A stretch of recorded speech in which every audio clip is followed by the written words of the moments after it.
KSA, what's KSA, Victor? Is that the Kingdom of Saudi Arabia? Obi is joining from the UK. Fantastic. All right. So while we wait for others to join, I'll give you a brief introduction about who we are. And today we just want to have, I'd say, a discussion, okay, about the outlook of the tech ecosystem going into 2023. 2022 has been an amazing year, a super, super amazing year. And we have a lot coming up in 2023. And I know that a lot of you would have questions. Some of you at the beginning of the year 2022, you had your New Year resolutions on, I want to get into tech. I want to learn data analytics, data science. I want to learn data engineering, business analysis, and so many other programs across the tech ecosystem. Now, the question is, how far have you gone? Okay, how far have you gone? Have you been able to achieve that or not? Again, how can you achieve some of those goals and objectives that you set for yourself at the beginning of the year, which you couldn't achieve? Okay, so we'll be answering your questions. I know you have burning questions that you want professionals and experts to help you answer. Would help you do that.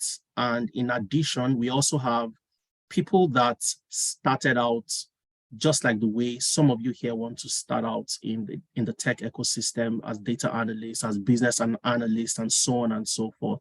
They started sometime during the year 2022, and they have been able to transition from the classroom into getting jobs as either data analysts, data scientists, business analysts, and so on and so forth. Some of them would come in here to share their experience with you as well. And you'd also have the opportunity to ask them questions and get to tap from their experience and their own little wealth of experience, you know, given their short stints within the tech ecosystem. How were they able to achieve it? How were they able to get in? If you're in the UK, for example, or you're in Canada, or you're in Nigeria, or you're in Kenya, how can you tap into the available opportunities within the tech ecosystem? There are numerous opportunities, and there are just too many, you know, to even accommodate. There are too many that would take if everybody decided to get a job within the tech ecosystem today, even over 100 people would get those opportunities and many more. But how do you leverage the experience you have and also tap from the experience of other professionals that have gone before you to help you get into the space, right? I'll be doing a little bit of introduction about who we are, and then we'll have one or two other presentations and would open up the floor for you to ask your questions, and I'll take as many questions as possible. Okay, we want to keep the session interactive. We want you to ask your questions. This session is for you. We are wrapping up the year, and we want to answer those burning questions and to also help you and provide that pathway and the platform for you to achieve some of the things you planned out or set out to achieve this year, but could not achieve. Either starting a new career, transitioning from what you do into another career in tech, or you're already in the tech ecosystem, but then you want to move up to the next level. You want to take it up a notch to the next level. How do you get that done as well? Okay, so I'll be sharing my slides and I'll do a bit of quick introduction, and then we'll kick off with the meat of our session for today.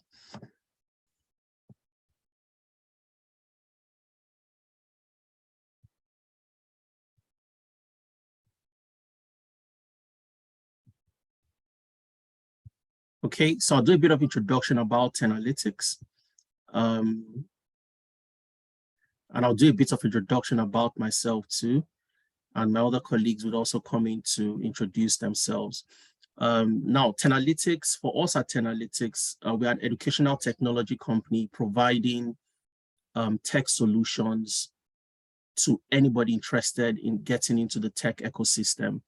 What we try to do and focus on is on reducing the barrier of entry into tech for Africans and for the Black community in general. So from data analytics to data science to financial analytics to HR analytics, data engineering, business analysis, UI, UX, Power Platform developer, and so on and so forth. We provide the best-in-class training across all those areas. And for us, we believe in experiential learning.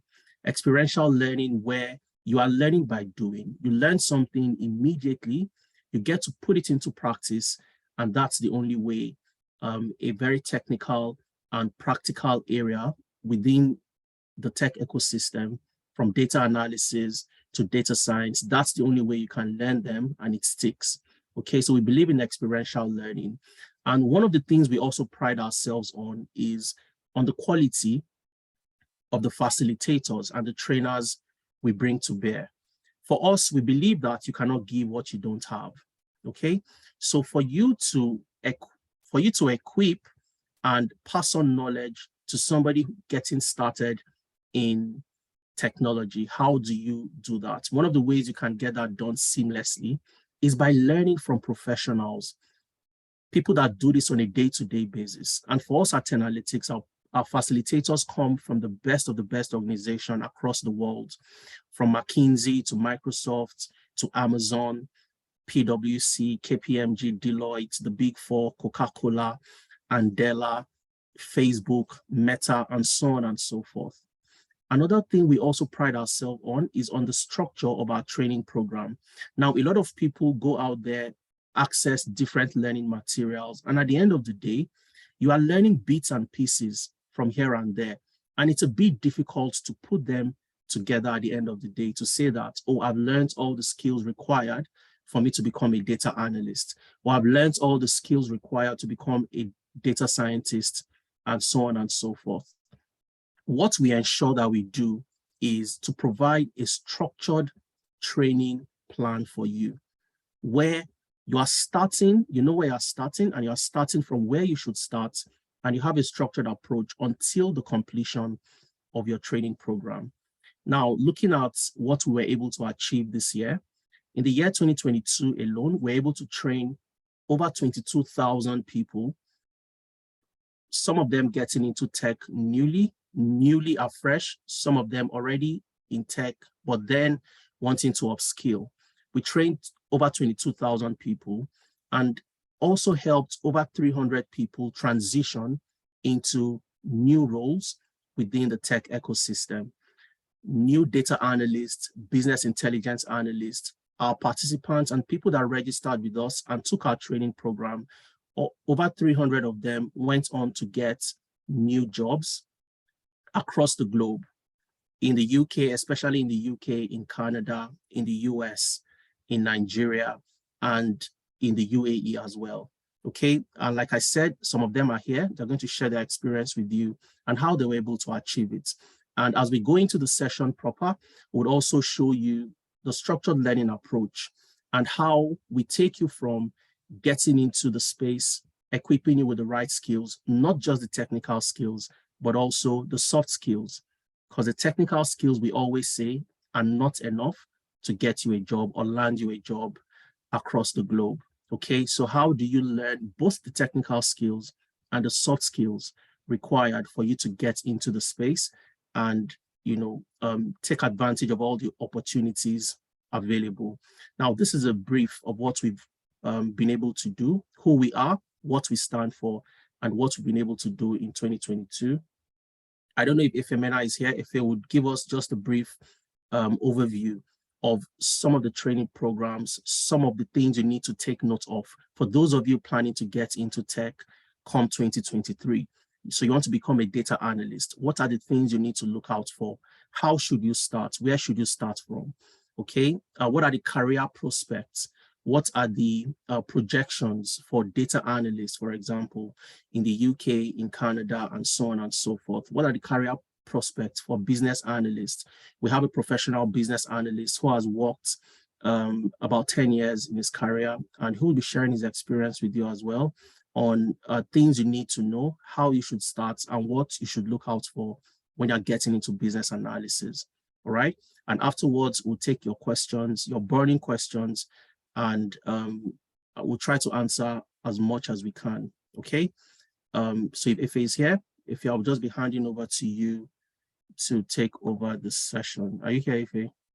All right, yeah, I'm here. Can you hear me well? Just to confirm. Okay, absolutely. Absolutely. All right. Hello, guys. Good morning, good afternoon, good night to anywhere you are in the world. Just say greetings to you all. This is a very it's a very finicky topic that we thought about, to help people that are looking to start a career next year in tech, or even if you're even in tech and you want to advance. A lot of people, start their careers in tech and they really don't know what's the next step for me. All right, I've learned data analytics. I've gotten a job as a data analyst. What's the next step for me? Like, because there's always a progression. That's career. All right. So looking at next year, what is the plan for you? Okay. Even if you've learned data analytics, even if you've learned data science, what is the next step for me? And for those people that have never started anything, you've not started, you're just, still thinking about it, like myself, probably like 7 years ago. And I was thinking like, what career do I want to do? I like finance, I like numbers, I like interacting with people. So what kind of career skills am I looking, what kind of career am I looking for? So if you're in that particular bucket or you're still, still thinking at large, what career am I looking for? All right, this program is also for you. So we're going to be talking extensively about several things you need to learn about in the tech space itself. So allow me to share my screen so we can just jump straight into it. And funny thing is, the good thing is we have quite a number of people from different, experts from different fields that will be speaking to you also. All right, so let me just share this. Adeza, can you see my screen? Hello? Yes, we can see your screen. Okay, all right. So we're looking at the tech career outlook for the year 2023. Now, without a doubt, in my mind or even in the world entirely, career path for the next year, all right, for the new year, is basically going to be focused. It's going to be focused majorly in the tech space itself.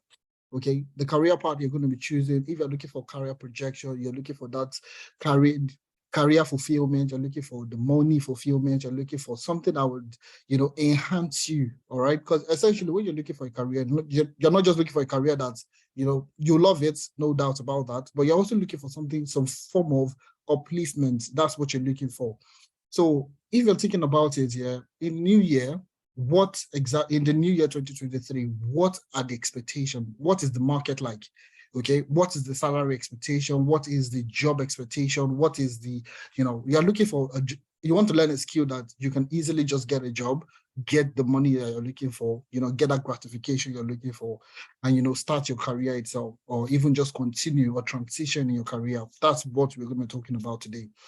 And the career outlook for next year is going to be phenomenal, all right? Because there are so many changes in the tech space that is breeding up new roles and is even enhancing existing roles. And that's the beauty of tech, okay? That's literally the beauty of tech. Now, I know a lot of people ask me this question, okay? Or even myself at data analytics at large, that everybody's learning data analytics, everybody's learning data science, all right? So what's the opportunity? Are there still jobs in the market? Do they still pay so much money if I learn this skill set? And I laugh at these people because just from my own experience, okay, just from my own experience, and even people that have attended our training program, okay, the career projection, the salary expectations that what they were earning before they entered tech, what they earned when they entered, and what they earn in 6 months down the line, because I usually encourage people to, spend like 5-6 months on a role, then use it to bargain for a new role. And you can see everybody has exponentially increased, doubling their salary that they started with. People that started with 30K are now earning close to 60K, over 60K in the UK, yeah. Even in Canada, the exponential increase, people are in 6 figures down in the UK, in Canada. So, and we're going to be sharing this experience. We're going to be sharing the outlook of what next year is going to look like. So it's not just, yes, everybody wants to be in tech, okay? It's not just for the fancy name of it all. Everybody wants to be in tech. That's not just the fancy word, okay? All right. You also want to look for a career path that will pay the bills, that will make you flex, that will make you chill, that will make you, make you the person that you want to be, all right? And that's what we're going to be looking at. And what we have done is we have unpicked career paths within the tech industry that is easy to learn and is easy for you to transition. because there are so many, obviously the tech is very large. Do you understand? There's the blockchain there is the, the Web3, there's so many things that are so complicated that you learn it finish and you really don't know how to transition. You don't even know the next step, okay? You don't know how to move. And that's why we have unpicked certain areas within the tech space that would allow you to do what? That will allow you to transition easily, learn the skill and transition. And that's why we called it the Tech Career Outlook. Easy to learn, easy to transition, all right? And very and highly rewarding. We're going to be looking at the salaries and we're going to be looking at all those things. And you see that you can actually do these things, okay? So just a bit of introduction, right? Okay, my name is Ifemena Ipro, co-founder of Tenalytics, and also currently work as the business data support lead at the post office here in the UK. All right, so I'm based in the UK with Adeza, and we also have other experts within the industry, okay, that are going to be speaking with you. We have Okpe, who is the business analyst. We have Nene, financial analytics professional. We have also people that have gone through analytics and have transitioned and are not any big money. Do you understand? They'll come here to speak to you, all right, and they will share their own experience on how they transition from no background in data analytics, no background in data in business analysis, and now they've actually transitioned into the space just by learning, or just by coming through to analytics itself. So we're going to be speaking about that today.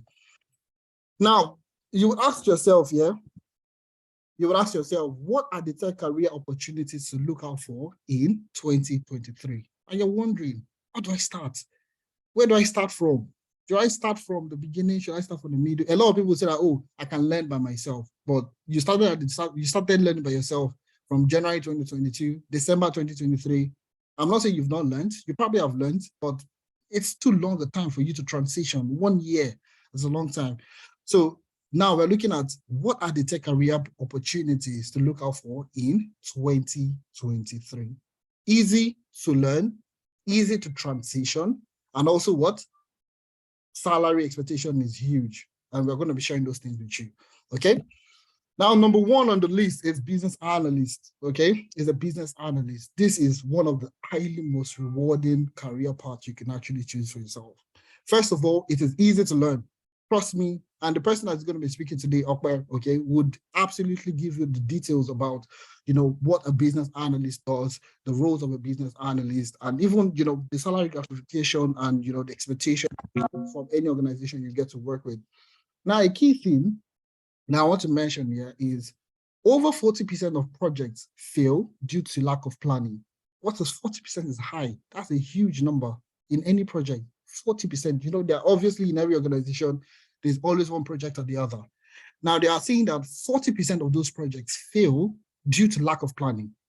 And that's why there's a huge demand currently in the UK, Europe, across the Europe market, across the Canadian market, and the US market, even in Nigeria, across Africa, there's a huge demand for business analysts, okay, for them to come and manage this product and take them from inception to completion and ensure that every project that starts ends in a very optimal way, in a more efficient way, all right? So I don't know if I have, let's just look a little bit about the salary, average salary, okay, of a business analyst here in the UK and also in Canada, okay? Now, for average salary of a day business analyst, okay, in the UK, we have read.co.uk saying 55,000 pounds. And this is not me exaggerating. This is live, okay? You can go to the website to confirm this, okay? 55,000 pounds is the average salary of a business analyst in the UK. That's according to read.co.uk. Also, from Total Jobs, they said 52,500 is the average salary of a business analyst in the UK. So that's to tell you how rewarding the salary is, or rewarding the career path is. So you're investing your time, you're investing your resources to learn this particular skill set, all right? And it's rewarding, okay? A salary for, maybe per month is definitely going to be around that, probably 3,500 to like 4,000 plus or thereabouts, if I'm correct, okay? And in Canada, the average base salary is 4,000, average. This is average.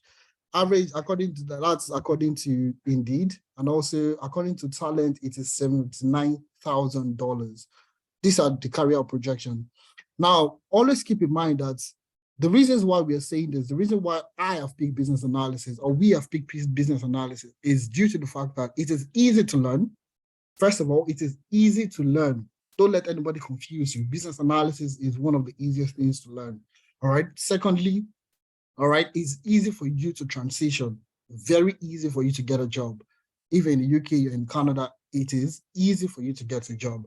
And that's why we have these programs designed, okay, by our experts that have been in the industry to come and speak, to train you, and also make it easy for you to transition. All right. So in the house today on business analysis, we'll be talking to Okpe Sosoria, okay? And he's going to be, sharing his own experience as a business analyst with one of the biggest firms here in the UK, all right? And sharing his own experience. And obviously has helped quite a number of our participants transition into business analysis roles here in the UK, all right? And even in Canada, back in Nigeria, across the world. So that's what we do. So Okpe, if you want to come up, to just introduce yourself and speak about business analysis. And if anybody has any question, we'll just take maybe like 3-4 questions and move on. All right, cool. Thank you very much, Kepe. Thank you, Adinda, and all the protocols they are duly observed. And I want to welcome everybody to this section today. Please, can we all hear me? My network, I just moved house. So the network is pretty funny. Yeah, I realized that too. So I will use maybe this. Okay, we can hear you, but the audio is not very clear. Okay. All right. So can you still hear me now? I'm sorry, the network, I think it's the network actually, because I just moved house and the network is a little bit funny. Yeah, but it's a lot better. I'm going to, it's better now. So I'm going to just be, okay, cool. It is better. Thank you, Abraham, for that feedback. All right. So my career journey into IT, into tech, I used to work in the bank in Nigeria, and after training school, I was deployed into, I was transferred to the business part, or maybe to operations, or maybe to where you meet customers. In the bank there are different departments, so I was in a branch. So where what I do is, welcome to this bank, and how can I serve you if you have issues, and that's just pretty much it. And it was at some point, the fact that they can just transfer me from this place, from one location to another, was a little bit challenging. And at some point they took me to Agboa. Agboa is a village, although it's supposed to be in Ogun State, but it's actually in Lagos. So it's quite rural. I was transferred there, and I was, depression has stages. When you might be depressed and you don't even know that you are depressed, you're just going to work, and you are just there. And so yeah, thank you, Ekam. Ekam said meter greater. Yes. So it was more like me being depressed, doing the same thing over and over and over again. So I knew that I have to transition into IT, and I was looking at it. Can I really learn software development? I've tried to go for one website development where they were teaching me React and HTML. Initially, I was enjoying it.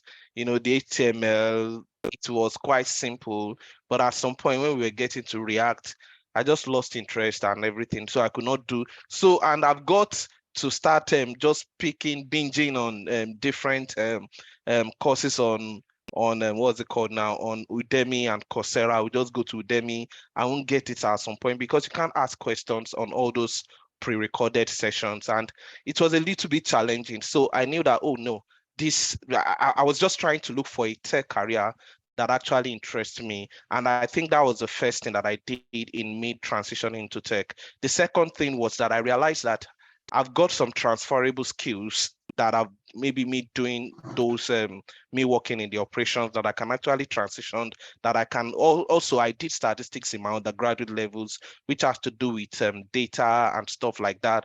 But it's a different ball game, because what they taught us in school was not relevant to today's tech space. And so I was trying to just get education on what my new career involves. That is me trying to just, after I've decided that, okay, this is what I really want to do.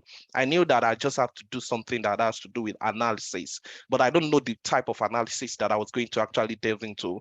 And so I was developing those vital technical skills, and I was just lucky. I would say it was grace, actually, because at some point in my bank, they brought out an internal vacancy for people that want to move to data analysis.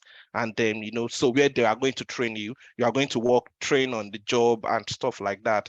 So that was just how I got trained. And, after that, I got an international offer from there, and I'm now in the UK. On paper, my role with my current company is a data analysis. That's what is on paper.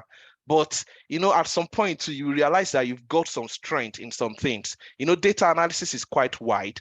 Data space or the tech space is quite wide. And that's where some of us, you will just click on this thing and then that is it. You just eat it. You will just click on, maybe you just have to just pick maybe like software development or cyber security, and you get but some of us, we're actually going to be going through that stage. It's like someone that is just coming to the UK. Some people from Nigeria will actually just take BA or maybe this other Virgin Atlantic, and then straight up 6 hours they're already in the UK. Why some people will have to go through maybe Morocco, that is going to take you to maybe Morocco, and then from Morocco you join another plane, and that is just it. But so far you're actually moving, and that's why you should count yourself opportuned to be in this session today, because you've desired that, no, I've got to actually move, and I don't just want to do something that is boring, and I just want to get the right skills. For me, it was a little bit challenging because I don't have a session, like I did not go through a session like Tenalytics, like a structured session that was actually going to guide me through. I had to start learning from the job. When you are learning from the job at times, and if you've said that, yes, I'm an Excel guru, I know how to use Excel very well, I can do VBA, I can do macros, you've already put all those things on your CV. For you to now say that, please, how can I cut? What is the shortcut to cut?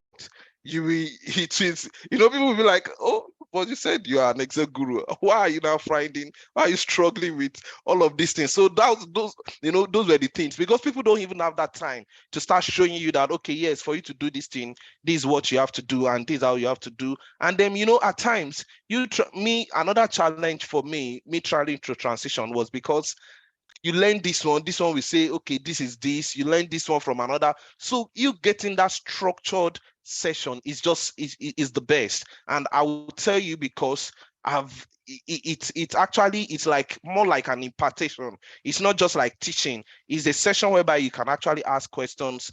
You can say, oh, this is what I'm going through, this thing, this is that, and this. So that is also another thing that, actually it's a very beautiful thing. And so at some point, like for me to go back to that story of me being a data analyst on paper, but I realized that I am this person that actually likes to bring people together, like connect the IT and the business, get what people are saying. And then I realized that is just what business analysis is all about.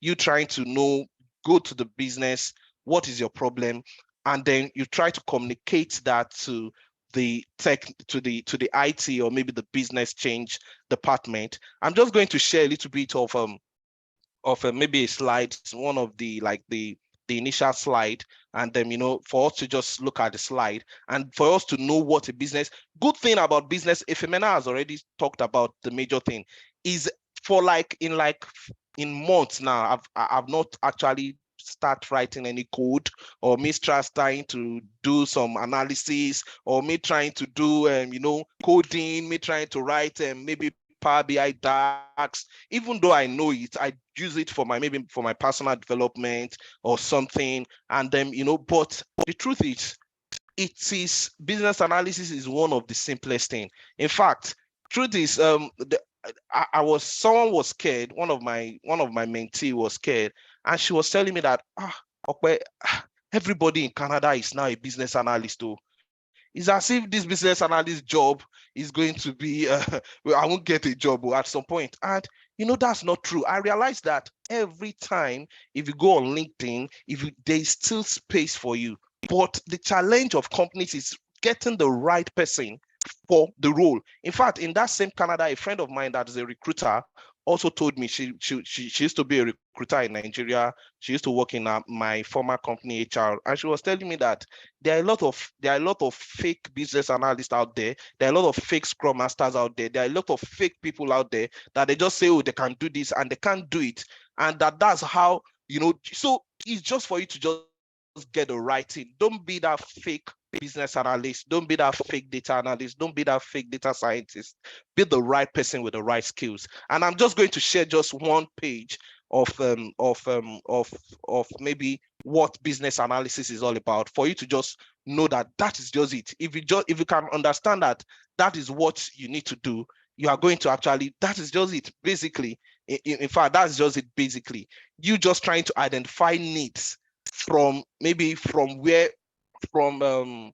okay, so I've got it here, and yeah. So you're just trying to identify the needs of your stakeholders, of your business partners, of the business, then trying to now communicate that with the IT team or with the yeah.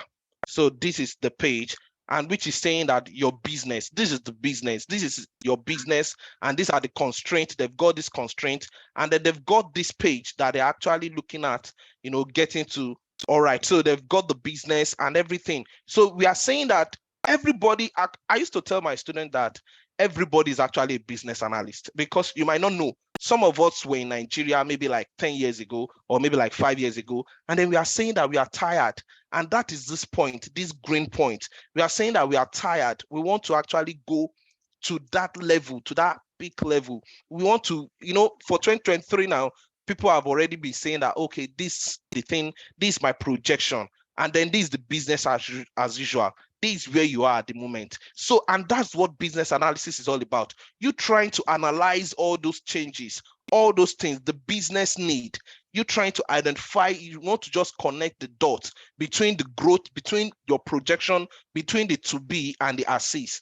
And that's just it, which everybody can do. And then if I should keep going, I can actually go on, because I'm a talker. I could go on for the next. I think it would make it very, very easy for us and easy for you also, in the sense that just to ensure that people are all on the same track. Now, one thing that, like I said at the start of the session, the reason why we have selected business analysis as a career of choice for people that want to get started in tech next year is because of three main things. Easy to learn, okay? And that's what I actually like that slide that you put up here. I wanted to use that slide. So it's easy to learn, easy to transition. That's a key thing. Because a lot of people learn all these things, okay? You learn all these technicalities and all that, but you can't transition. You can't get a job. And what's the essence of you learning a skill when you can't get a job? Okay, you learn all this advanced, okay, this and that, but yet you're not getting a job when you learn the skills. And that's the major problem. That is a major problem. Now, like you said, everybody's in this red space, like you said, right? And I actually like this. So as at the new year is the green parts, okay? The green dots on the same mark on the graph that you have up there. So you're currently in the red. Now, you want to earn a better salary, you want to have a more better career path, you want to have, a more fulfilling career, or whatever you have in choice as your point of career or of your choice of career itself. That's the green point. Now, the change is what you have there. That's the business need. What do you need to do to move from the red point to the green point? What are the steps you need to take? Now, that's why we have designed a training program, okay, to help people transition. This year alone, we trained over 4,000 business analysts across the world, the UK, across Europe, across Africa, across Canada, even the US and stuff like that, okay? And these people have gone on to transitioning unilaterally. That's within the organization they were, okay, to move within the organization, in which some people like the organization they work. Where they work at the moment is not bad. Some people work with very great organizations, all right, and they get good perks. And they're not looking to change their job, like get a new organization. They just want to move within the organization, which is good. So we have people that moved within the organization, necessarily not getting a job outside the organization. They moved within the organization. And we also had people that transitioned from 0 to 100. So they were not even business analysts before, or they became business analysts at the end of the training program. So that's what we want to try. That's what we're driving. And so I think I'll allow about 3 questions. Okay. I'll take 3 questions from the group. So if you have any question, raise up your hand. You can't just unmute yourself. Okay. So raise up your hand if you want to ask any question that you want to become a business analyst, and it's something that you desire, and there's something that finicky, there's something at that back of your mind that you want to ask a question regarding business analysis. This is the best time for you to ask those questions. All right. So I'm going to go with Godsent first. So Godsent, if you want to unmute yourself to ask your question quickly, so we can move on to the next person. Hi, Okwe. Greetings. So real quick, directly, I would like to know, how did you get your job in the UK? Was it like a recommendation? You applied on LinkedIn, direct application at the careers page? What exactly got you your job at the UK? And is it relocation? Was it a relocation job or remotes? And Yeah, I think the way I actually got it was on LinkedIn, and it's it's another, maybe we are actually going to talk separately, because if I was actually going to go there, you can private chat me on this Zoom, then I can actually drop maybe or maybe you can reach out to any of I think that will actually be the best in you can reach out to Adeiza or maybe a Femena.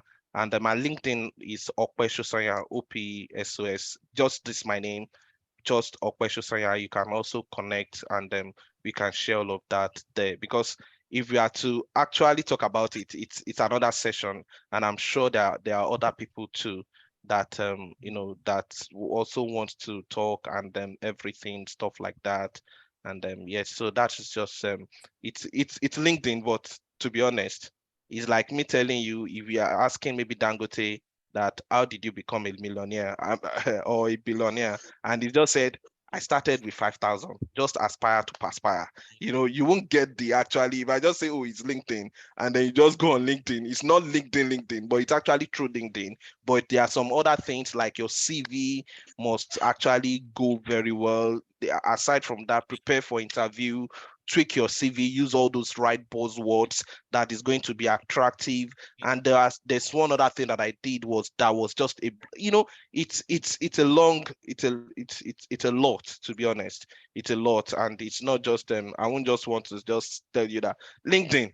Then people go on LinkedIn and then after a while you realize that it's quite it's more than just LinkedIn. And yeah. Yeah, thank you so much. So my name is Eliel Godsent, ELIEL Godsent. I've just sent you a LinkedIn connection request, so I'll be hoping that you accept that and we'll have that conversation there. Thank you very much. All right. You're welcome. All right, Adeiza. All right, I just quickly want to say something, because Godsent mentioned a very critical question, which is very important, and there is something that we also talked about which we should not just overlook. Now, when I started, I talked about something, and I talked about the technical and the soft skills. The technical skill is not enough. You can learn as much as you can have all the technical skills, and you would stay without a job for a full year or even more than that. So how do you eventually get that job? And Okwe just mentioned, if you ask Dangote, for example, would say I started with 5,000 naira, but it takes a lot more than that. Okay. Now, he talked about the CV, he talked about the LinkedIn. So there are a lot of processes and a lot of things you also have to put in place, which are the soft skills. We'll talk about that, when we move into the session, later into the session, about some of those things that you have to put in place. Okay, the place of mentorship, for example, cannot be overemphasized, and preparing for your interview. So just imagine you have somebody like Okwe that can actually prepare you for an interview. So you have an interview, you've applied, you've gone out there to apply, and you get an opportunity to attend an interview, and you have Okwe available to give you some pointers, to tell you what you need to do, to tell you what you need to prepare for. and so on and so forth. So those are some of the soft skills I talked about, and we'll elaborate on that, when we move on into the session. Okay, Ife. All right, wonderful. So I'm thinking about, just because of time, yeah, because we have limited time. So if we take a lot of questions, then that might be very difficult. So I think the best what we can do now is to go through the session quickly. All right, talk about all the career parts.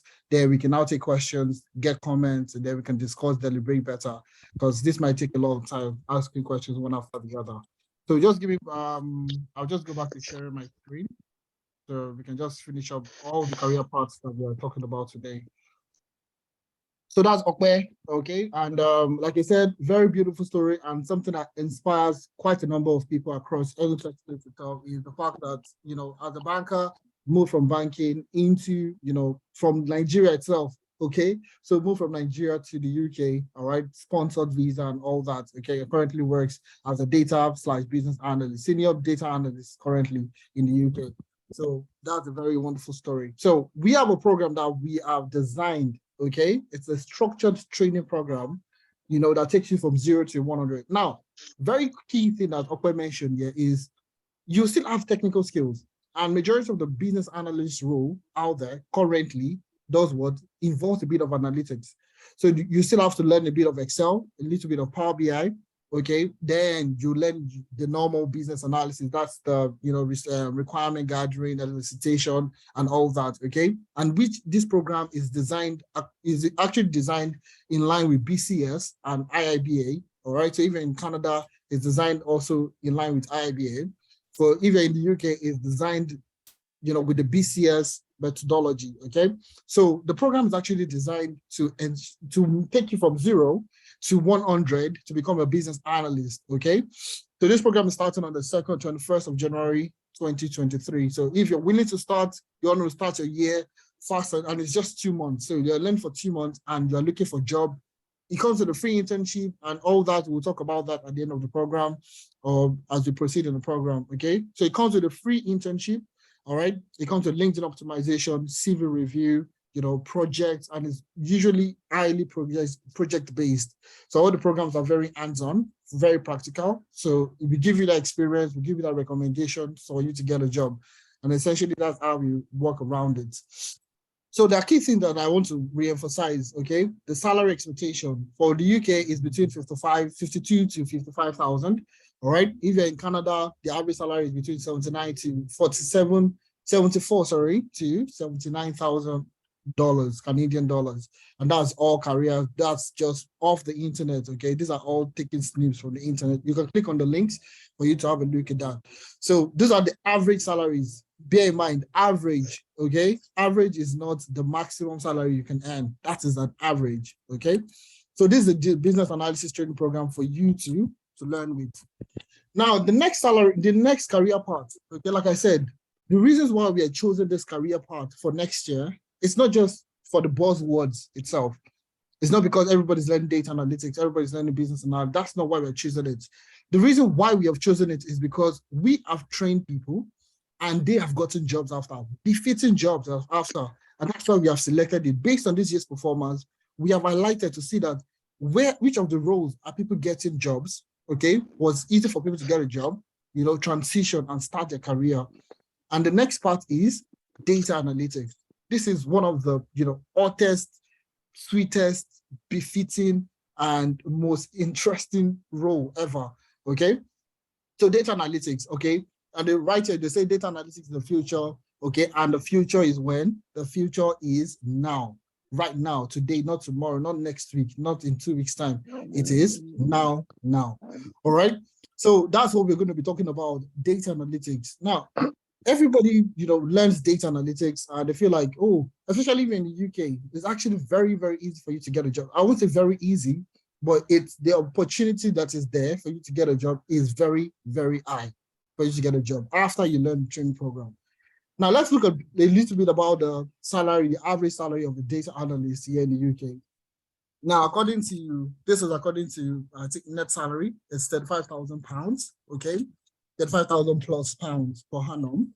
Average salary also for, according to, I think this is can't remember, I think total jobs. This is 40,000. Then this is Indeed. Okay, you can see it across different cities, and you can see Bristol is 29,000, City of London is 52,000, Manchester is 47,000. So you can see the average salaries across different regions. And you see this is actually very good salary, even in the real term. Okay, minimum wage in the UK is £10. Okay, some care jobs will guarantee you 24,000, 25,000, 28,000, in which those jobs are just very depth. You can't move. There's no career projection in the sense that you're a caregiver, you're an Uber driver, you're a Deliveroo driver, whatever you're doing in the UK, and there's no projection. Next year, what will be your salary as an Uber driver, as a care worker? Can you move from 25 to 60K? It's impossible. It's definitely impossible. Now, we're saying that you should learn something within 2 months, and you can easily transition. You can easily get a job, okay, that pays you at least average 35,000 or 40,000 in some cases. So that's basically what we are trying to tell you about, okay? So these are the average salaries of data analysts in the UK. Now in Canada, it's a bit different, okay? Average salary of a data analyst is 62,000 according to Indeed, all right? Another source, it was 64,000. Another source, it was 69,000. Now overall, we can see this, it's a consistent trend that the average salary is definitely above $60,000 if you're in Canada, all right? So it's very, very, and like I would like to reiterate this, okay? The reasons why we have selected this career path, okay, it's not just because of the buzzwords. It's because we know that if you learn this, it's easy for you to get a job. Easy to learn, easy to transition, all right? Easy to transition or easy to get a job, and also befitting career in terms of the salary range itself, okay? So these are the average salaries in Canada and in the UK, all right? So now, the programs that we have designed to help people transition is the CSI Career Skills Incubator. Adeza will speak on that. Financial analytics, we have Nene in the house that will speak on financial analytics and HR analytics. Now, the beauty of analytics is it's like a, when you get your material, Owambe, you're going for Owambe, you're going for like a party, they give you the large material for you to design you design the clothes you want. Do you understand? So you can actually design your career the way you want. If you're a financial professional, you can become, a financial analytics professional. If you're in the HR space, you can become HR analytics. If you're in supply chain, you can tailor analytics to supply chain, operations analytics, and we have data analytics in here.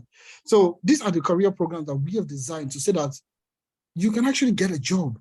I think one of our previous participants currently has an interview with a company in the UK, all right? And it's financial analytics.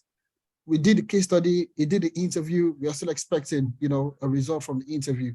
But that's to tell you that there are quite a number of jobs here in the UK that has all this, all these tool sets, or that require these tool sets.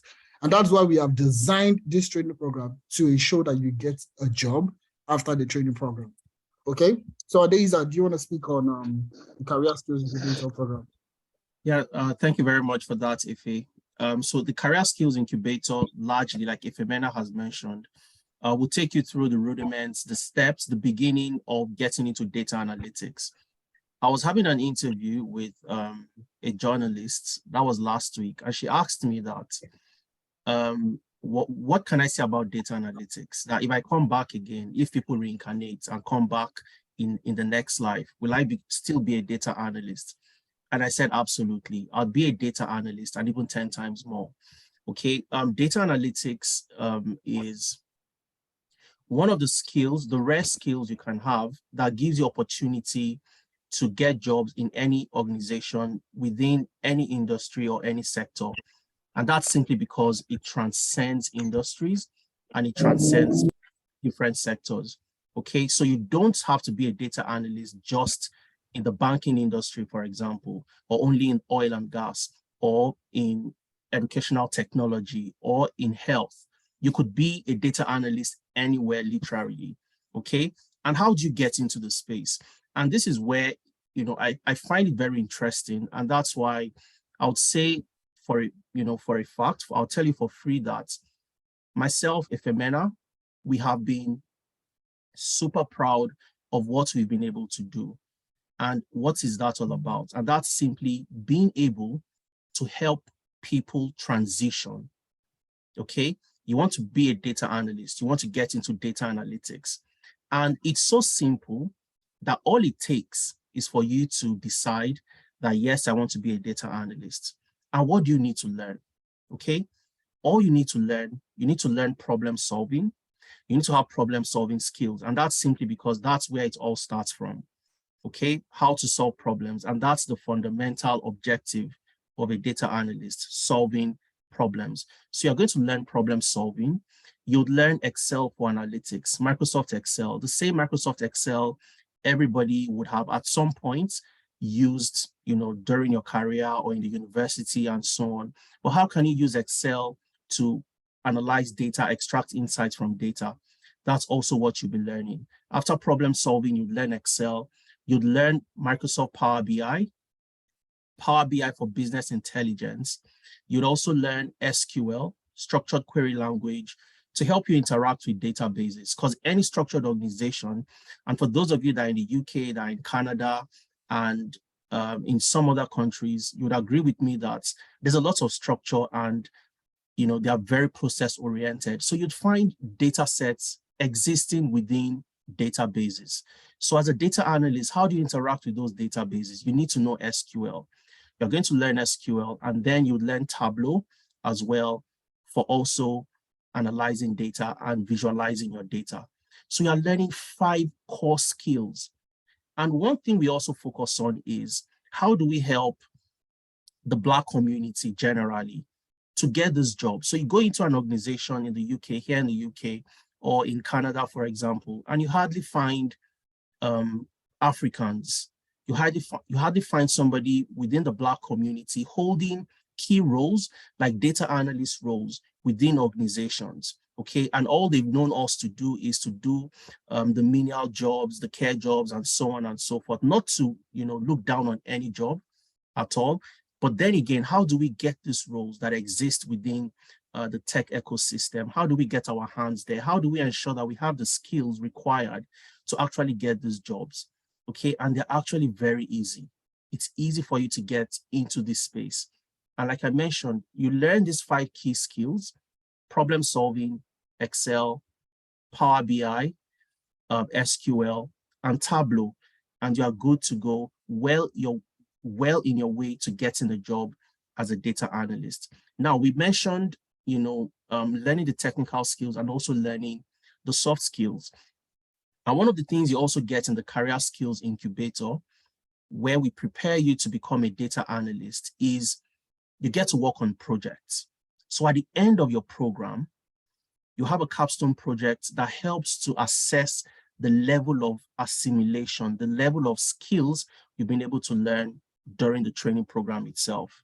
And once you're done with the capstone project, you then have 1 month virtual internship. Now, the virtual internship is where you get to work on projects for 1 month and simulating similar tasks you'd get to do as a data analyst when you eventually get a job as a data analyst. All right. Now, this covers the technical skills bit. When it comes to the soft skills, which of course, like we said, we'll dive a little bit deeper into that. And I'll just end by giving an example, a practical example. There was a lady who had a job with one of the largest logistic company in the UK with over $1 billion, in valuation. And I looked at it, she sent me the job description. She had gone through our training program and she had the interview. We looked at the job description together and we had an interview session where I helped prepare her for the interview, okay? I asked her questions just to understand how much she knows about the role itself. And at the end of that session, based on our interaction, I was convinced that she was going to get that job, right? And she went to the interview, and less than a week after the interview, she got the job. Her name is Chioma, and today Chioma is currently a data analyst with one of the largest logistic companies here in the UK. And what is interesting and what I want you to take out of this is this, okay? And I would end by saying this. Anybody can solve the problem that Chioma solved. And that's simply because the assessment she was giving was ridiculously simple for a data analyst. Okay, so for somebody who is a data analyst, the assessment she was giving was ridiculously simple. And most of the time, you'd find out that that's the case generally. All it takes is for you to get your foot into the door, get that opportunity to interview. And once you have that opportunity, with the preparation you would have gotten and all the technical skills you would have, you are well on your way to getting that job. All right. So 5 things: problem solving, Excel, Power BI, SQL, and Tableau. Those are the technical skills.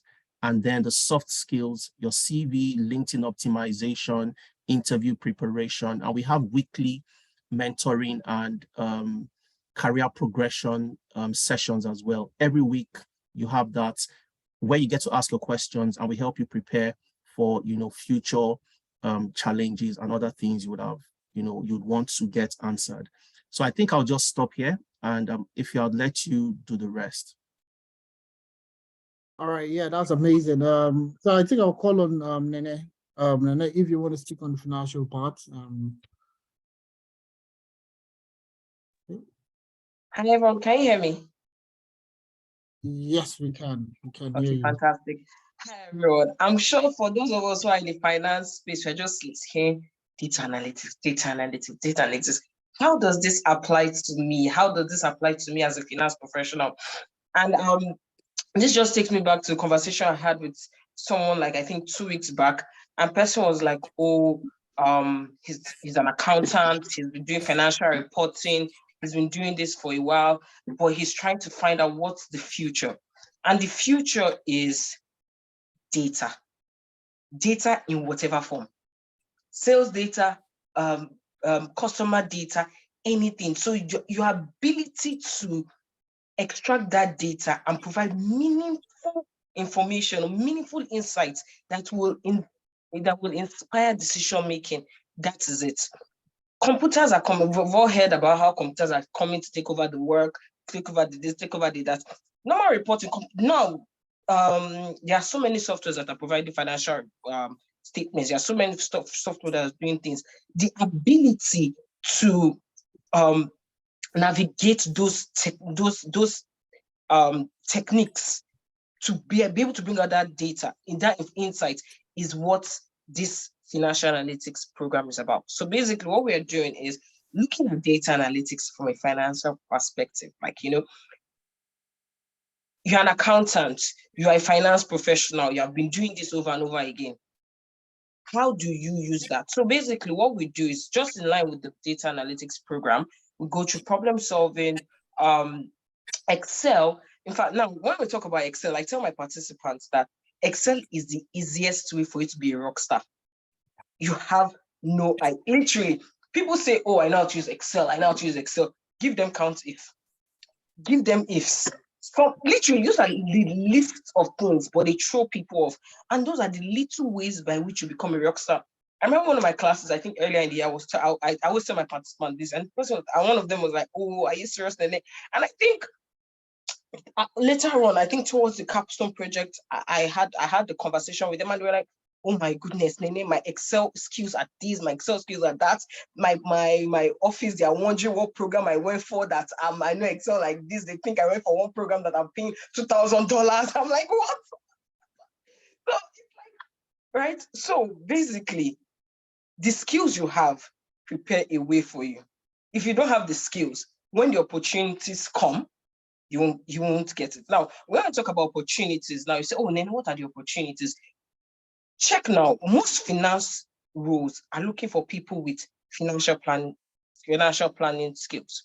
Can you develop financial models? Can you develop financial budgets? Can you prepare financial forecasts? Can you prepare financial dashboards?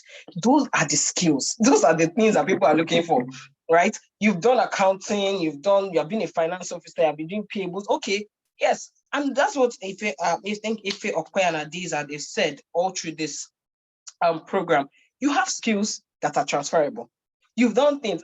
In fact, this morning, a participant and a former participant woke me up this morning talking to me about about intention to transition, like just a guide. The person has done the program, but just the person just wanted a brief guide. And I was like, okay, what do you currently do? He said he's an accountant. He has been doing accounting for the past couple of years. And I'm like, fantastic. What you are doing right now, you have done the program, I've done Power BI, you have done Excel, you'll be able to build financial models. Package your CV like Ope said, package yourself, and present yourself as a financial planning and reporting and analysis expert. Literally now you will see roles like financial reporting and Power BI. Literally, the BI and financial reporting and BI, those are roles that are really killing right now, especially in the UK. I currently work as a commercial operations performance specialist. Commercial analytics is like the new oil, right? Is the new oil. I don't know how I don't know how I entered the commercial analytics space, but literally commercial analytics is the new oil. Your ability to understand financial data, your ability to understand analytics tools and mix this together, you're unstoppable, right? So it's very, very, very, very interesting, right? And what we do is that we understand that some people might have never really used Excel, and we understand this, and we are going to take you from the basics. Like, I mean the basics. We're going to take you like you don't know anything in Excel. I'm going to Excel, Power BI, financial modeling, problem solving, every single thing. We're going to take you from beginner to intermediate professional. That is the goal. And we believe in experiential learning. Like Adisa said, for the financial analytics program, we also have case studies. We have projects that you will do, because when you go for interviews, we want you to be able to talk about what you've done, not just what you've learned or what you've heard, but what you've done. So things you've worked on, right? So the projects you've worked on, experiential learning is very key for us at Tenalytics. I think that's all for me. All right, that's wonderful. Thanks a lot, Nene, for that. So another very key thing about the financial analytics program is it's actually a combination. It's when they say concoction, okay, it's actually a concoction of data analytics, financial analytics, and investment banking. So if you're an investor, if you want to get into the investment banking space, you want to get into that, financial planning, financial forecasting, all that, okay, that program is designed for you. So you're learning Excel and Power BI, definitely. But the key areas in the financial area is, well, now after learning Excel and Power BI, we're not going to focus majorly how to use those skill sets, which is Excel and Power BI, all right, for financial analysis, financial modeling, financial planning, scenario building, and so many more advanced stuff, in the financial space. That's what the financial analytics training program is. All right. Okay, Nene, you want to? I just wanted to add something, right? One of participants, when we started working on financial models, she was like, "Oh, Nene, why are we navigating? Why are we building our financial model from scratch? Like, why don't we just, forecast? Why don't you just do percentage of forecast?" I'm like, no, we are going to teach you how to understand the financial implications of the business and operating model. And she was like, okay. And after later on, she got a couple of interviews, right? She got a couple of interviews and she built financial models for them. And we had conversations around it, just to navigate through the analysis, the assumptions and the presentation. And she got the job. Right now she earns dollars, right? So, right. So she got the job, and she was like, when she started it, she was like, oh, okay. Just want us to go through the long routes, but it paid off because it's the ability to do what is difficult, right? It's the ability to do what is difficult in an easy way.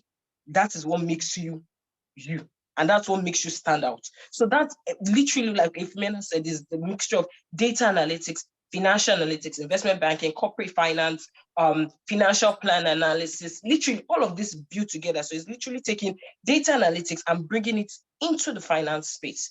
That is what this is about. All right, wonderful. Okay, beautiful. So those are the major programs that we offer. The last on the list is HR analytics. Okay, so coming from that, myself and Adesa, we came from the management consulting background. Okay, in which we did a lot of HR, restructuring, HR reorganization, and stuff like that for major tech firms, major organizations, even up all the way to regulators within the banking space in Nigeria. We did projects in line with these people. And one key thing is, regardless of any space you find yourself, okay, data is used to solve problems. Literally, that's what data is used for. So if the organization is...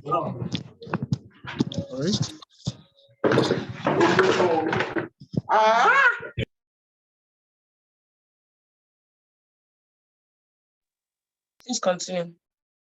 Okay, all right. So if you're in the financial analytics, right? For HR analytics, I mean, all right.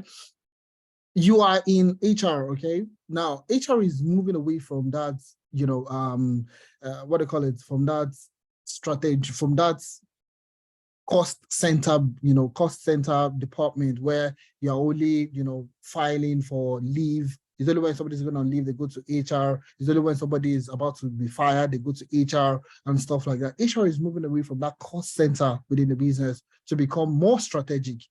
Now, how do you become more strategic within the HR space, if not for data? Now, if the HR person is telling them, okay, in order for us to hit our target for next year, we need to employ certain caliber of people.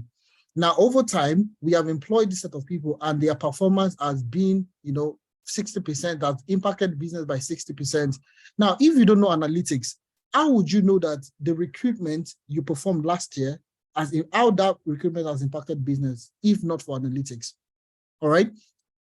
The bonus that you shared last year, how did he improve morale of people? All right. Customer engagement, employee engagement, employee satisfaction. How do you track this within the business? All right. And so much more. People are jacked by everybody saying, oh, the people are leaving the organization, but there are organizations that people are not leaving as much as they should. How are they able to do this? To track it through what we call employee turnover, right? Employee turnover. Sorry, please, could you get to mute everyone, please? So we don't have everyone. Dami, please, you can mute. Yeah, sorry about that.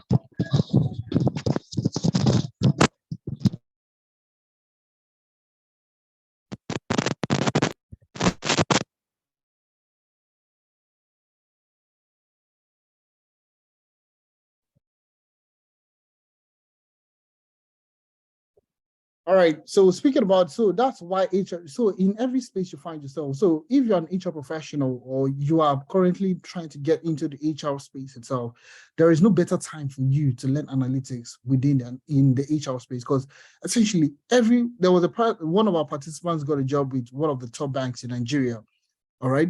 And the reason why he is currently currently a team lead is because there is no other person that understands how to use data to answer critical questions within the HR workspace, within the HR team. Currently works with one of the largest banks in Nigeria. He attended the program, did the training program, eventually got a job, okay? And in the space of just a few weeks, let's say a month to 2 months or thereabouts, eventually got a team lead position, leading the department, all right? Why? He was able to do reporting within the HR space, tell them what's likely going to happen, using analytics to report HR, matrix within the business itself. And those are the key areas that we're going to be focusing on. So it's still going to teach you Excel, we're still going to teach you Power BI, but just like the financial analytics, we are not going to, all those skills you've learned, you're going to focus majorly in the HR space. So all those, your performance evaluation, organizational diagnostics, and all that, we're going to teach you in the HR space itself. So that's why we have designed this training program. Now, I want to reiterate this, all right? And the reason why I'm saying this is you want to learn something, you would get a job eventually. You don't want to learn something that you are hoping to get a job. Oh, there is a likelihood, all right? And there are three key things that I've said right from the start. The reasons why we have listed this program out, all right, to say that you would, the reason why we have taken these career points, for Tech Career Outlook for 2023 is because it is easy to learn. It's actually very easy. We have experts within the space itself that will be coming to teach you, all right? So it's easy to learn, all right?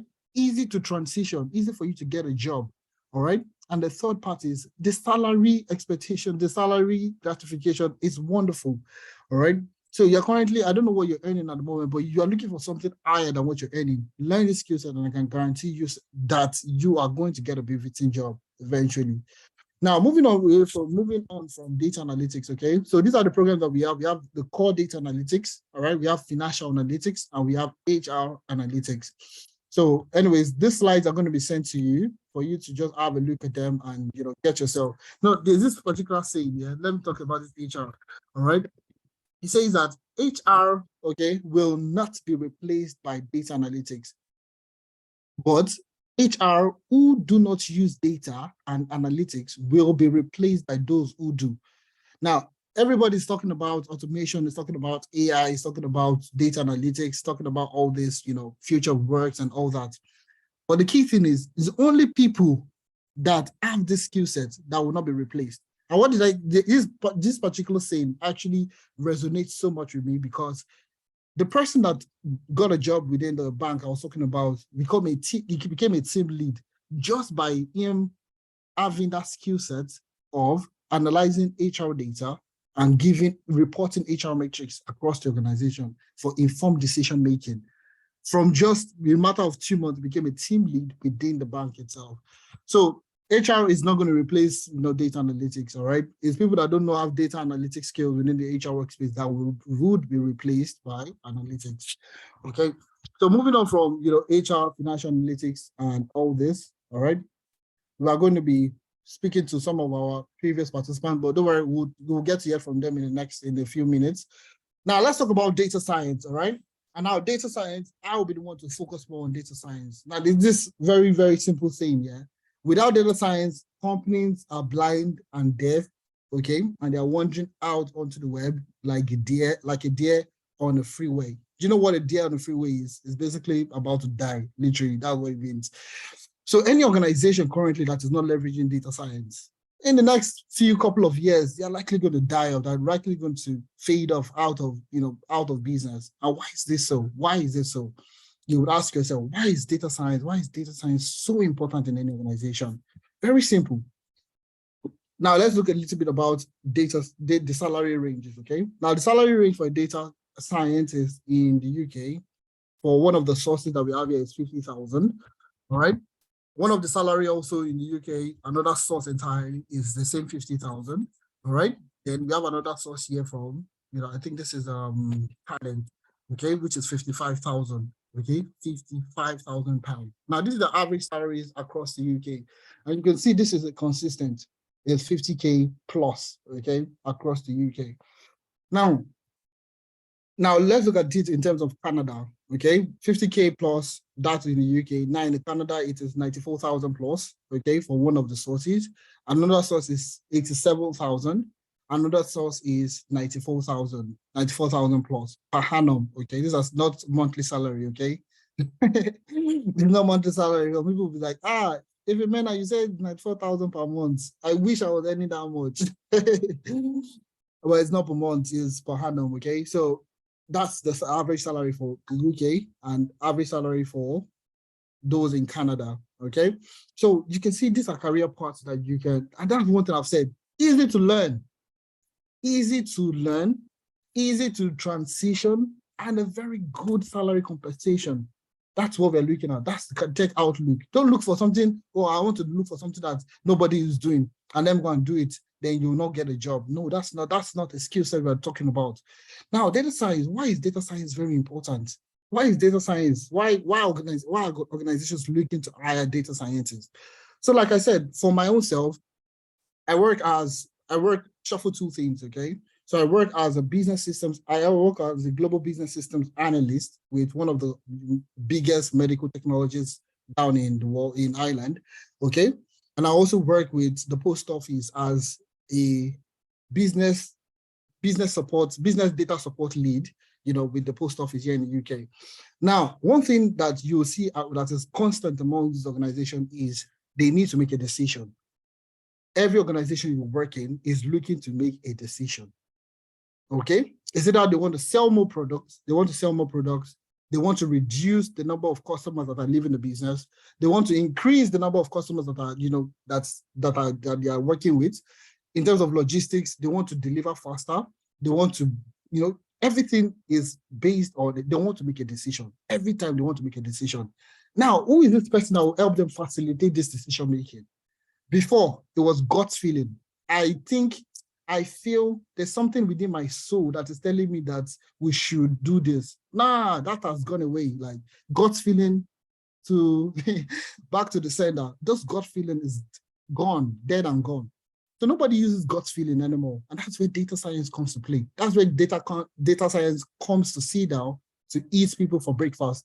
Now, you want to make a decision. So with data science, you're doing a bit more work than a data analyst, a little bit more, in the sense that you're doing more predictive analytics, okay?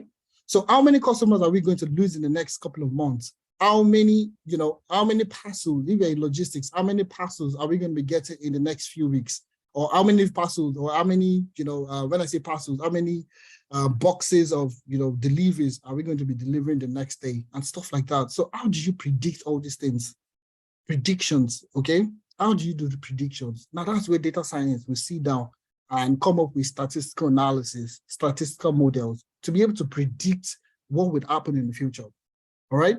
As a data scientist also, you'll be working majorly with more unstructured data. So there are two types of data. We have structured data and we have unstructured data. Now with structured data, if you've ever seen an Excel book, or better still, if you've ever played this game, all right? If you've played this game before, put a 1 in the chat.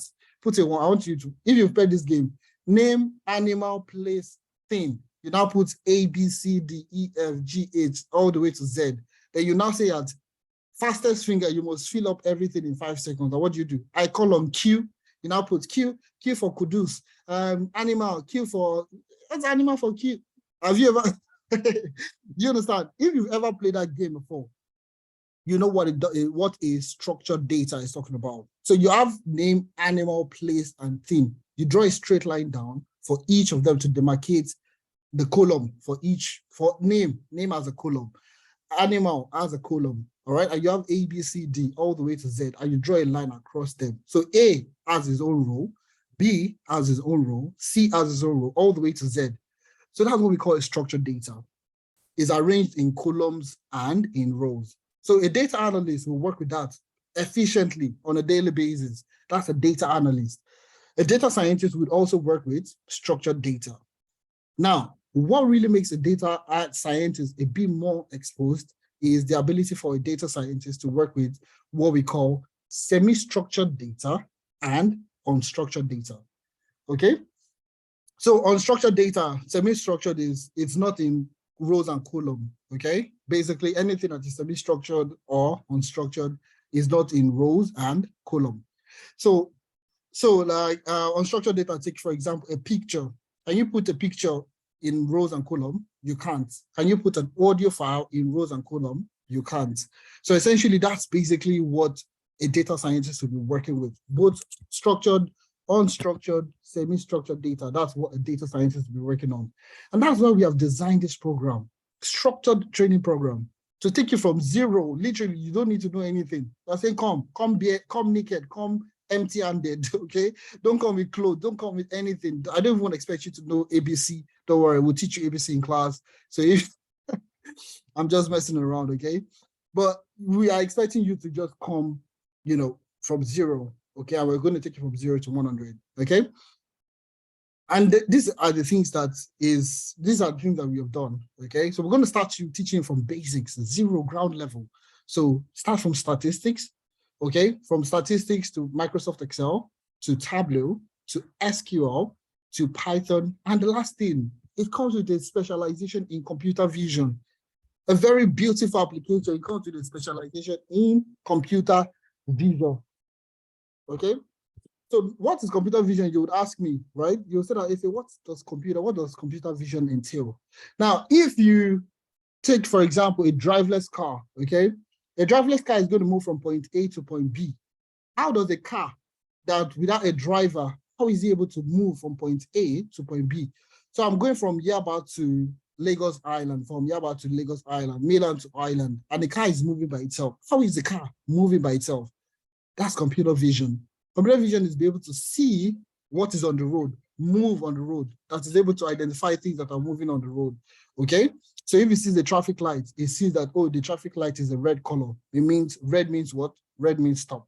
So you're going to be working on exciting projects. And you can go on our LinkedIn page, you'll see quite a number of projects that our previous participants have built. Hand recognition, facial recognition, you know, and all that stuff, okay? So the full stack data science program takes you from 0 to 100, okay? Teaches you statistics, predictive analytics using Excel, predictive analytics using Tableau, SQL, Python, machine learning, and computer vision. So it's very, very, very encompassing.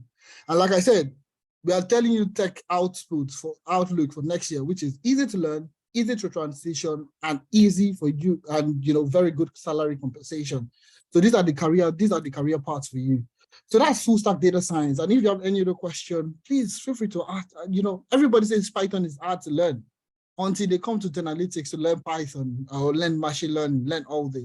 And they say that, oh, this is actually very easy to learn and even get a job. Somebody got a job, was it last month? Okay, I got a job with Accenture.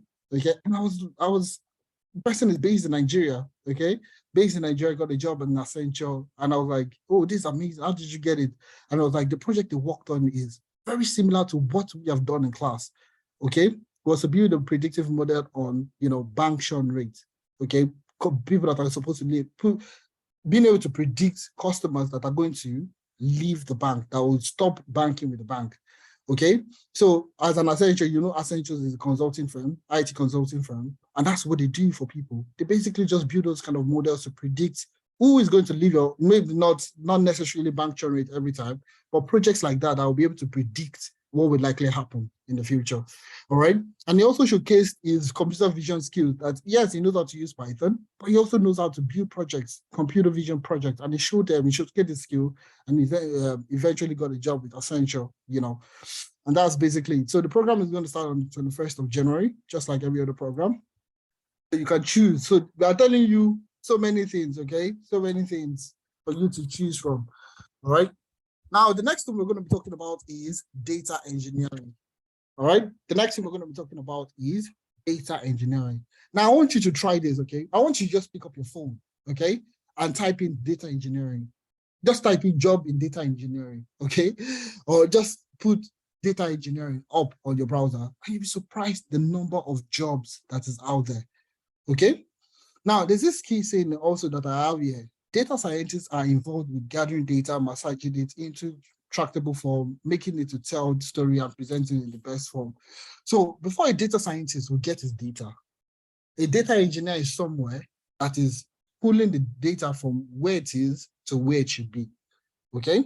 So that's the job of a data. I would expatiate more on that, okay, as we go on, okay? Let's look at the salary. Now, the salary of a data engineer in Canada is 92,000. Okay, for one of the sources. Another source is 115,000. Straight up 6 figures. We're not joking, no joke. Average, okay, 115,000. Now, also in Canada, also we have 92,000. So this is in the 90s. That's guaranteed. For you to learn data engineering, to get started, the average salary is definitely above 90,000. So that's just something you should have on the back of your mind. All right. Now, is it easy for me to become a data engineer? Is it hard? Or do I need so much? And the very beautiful thing about this is you can literally go anywhere, you can search anywhere else. You will not get a structured learning approach on how you can become a data engineer. I want you to do these things yourself, okay? And that's the reason why we have selected this, to say that there is no material, there's no resource out there. And we have people that have the skill set that do this on a daily basis. Let's come together and develop a training program to help more people get into the space, all right? And that's why we crafted the data engineering program, to help people move from whatever you were doing before into data engineering. Is it hard for you to do it? No, it's not. It's absolutely not, because it's new, all right? It is people are looking for people that will even grow within the organization. So these data engineers, okay, I'm in the UK, so I do a lot of people reach out, okay? Recruiters, you know, with your CV, your LinkedIn profile optimized, they will definitely reach out to you. So I get of them calling to say that, oh, can I recommend, or do I know anybody I get nothing less than 5 calls, people asking about data engineers. Now, why are they high in demand? Why the sudden high in demand for data engineers? Why are they looking for data engineers? Now, Adisa said something, okay, all right, which is very sacrosanct that you should all take away, all right, is every organization has data in a particular place. Data is not in flash drive. If anybody's going to tell you that data is in the flash, they're just going to be passing flash drive to you or a hard disk or something. Data is always stored in the database in any organization. Some of the organization, if you've ever heard of cloud, is stored in the cloud. A cloud also is a database that is just stored, you know, in the cloud, literally, okay? All right? So data is usually stored somewhere. Data doesn't just exist on its own. It's stored in a particular place. Now, before a data analyst, before a data scientist would have the, you know, would start that, whatever kind of analysis they want to analyze, a data engineer basically is like a plumber, okay? It's literally a plumber, okay?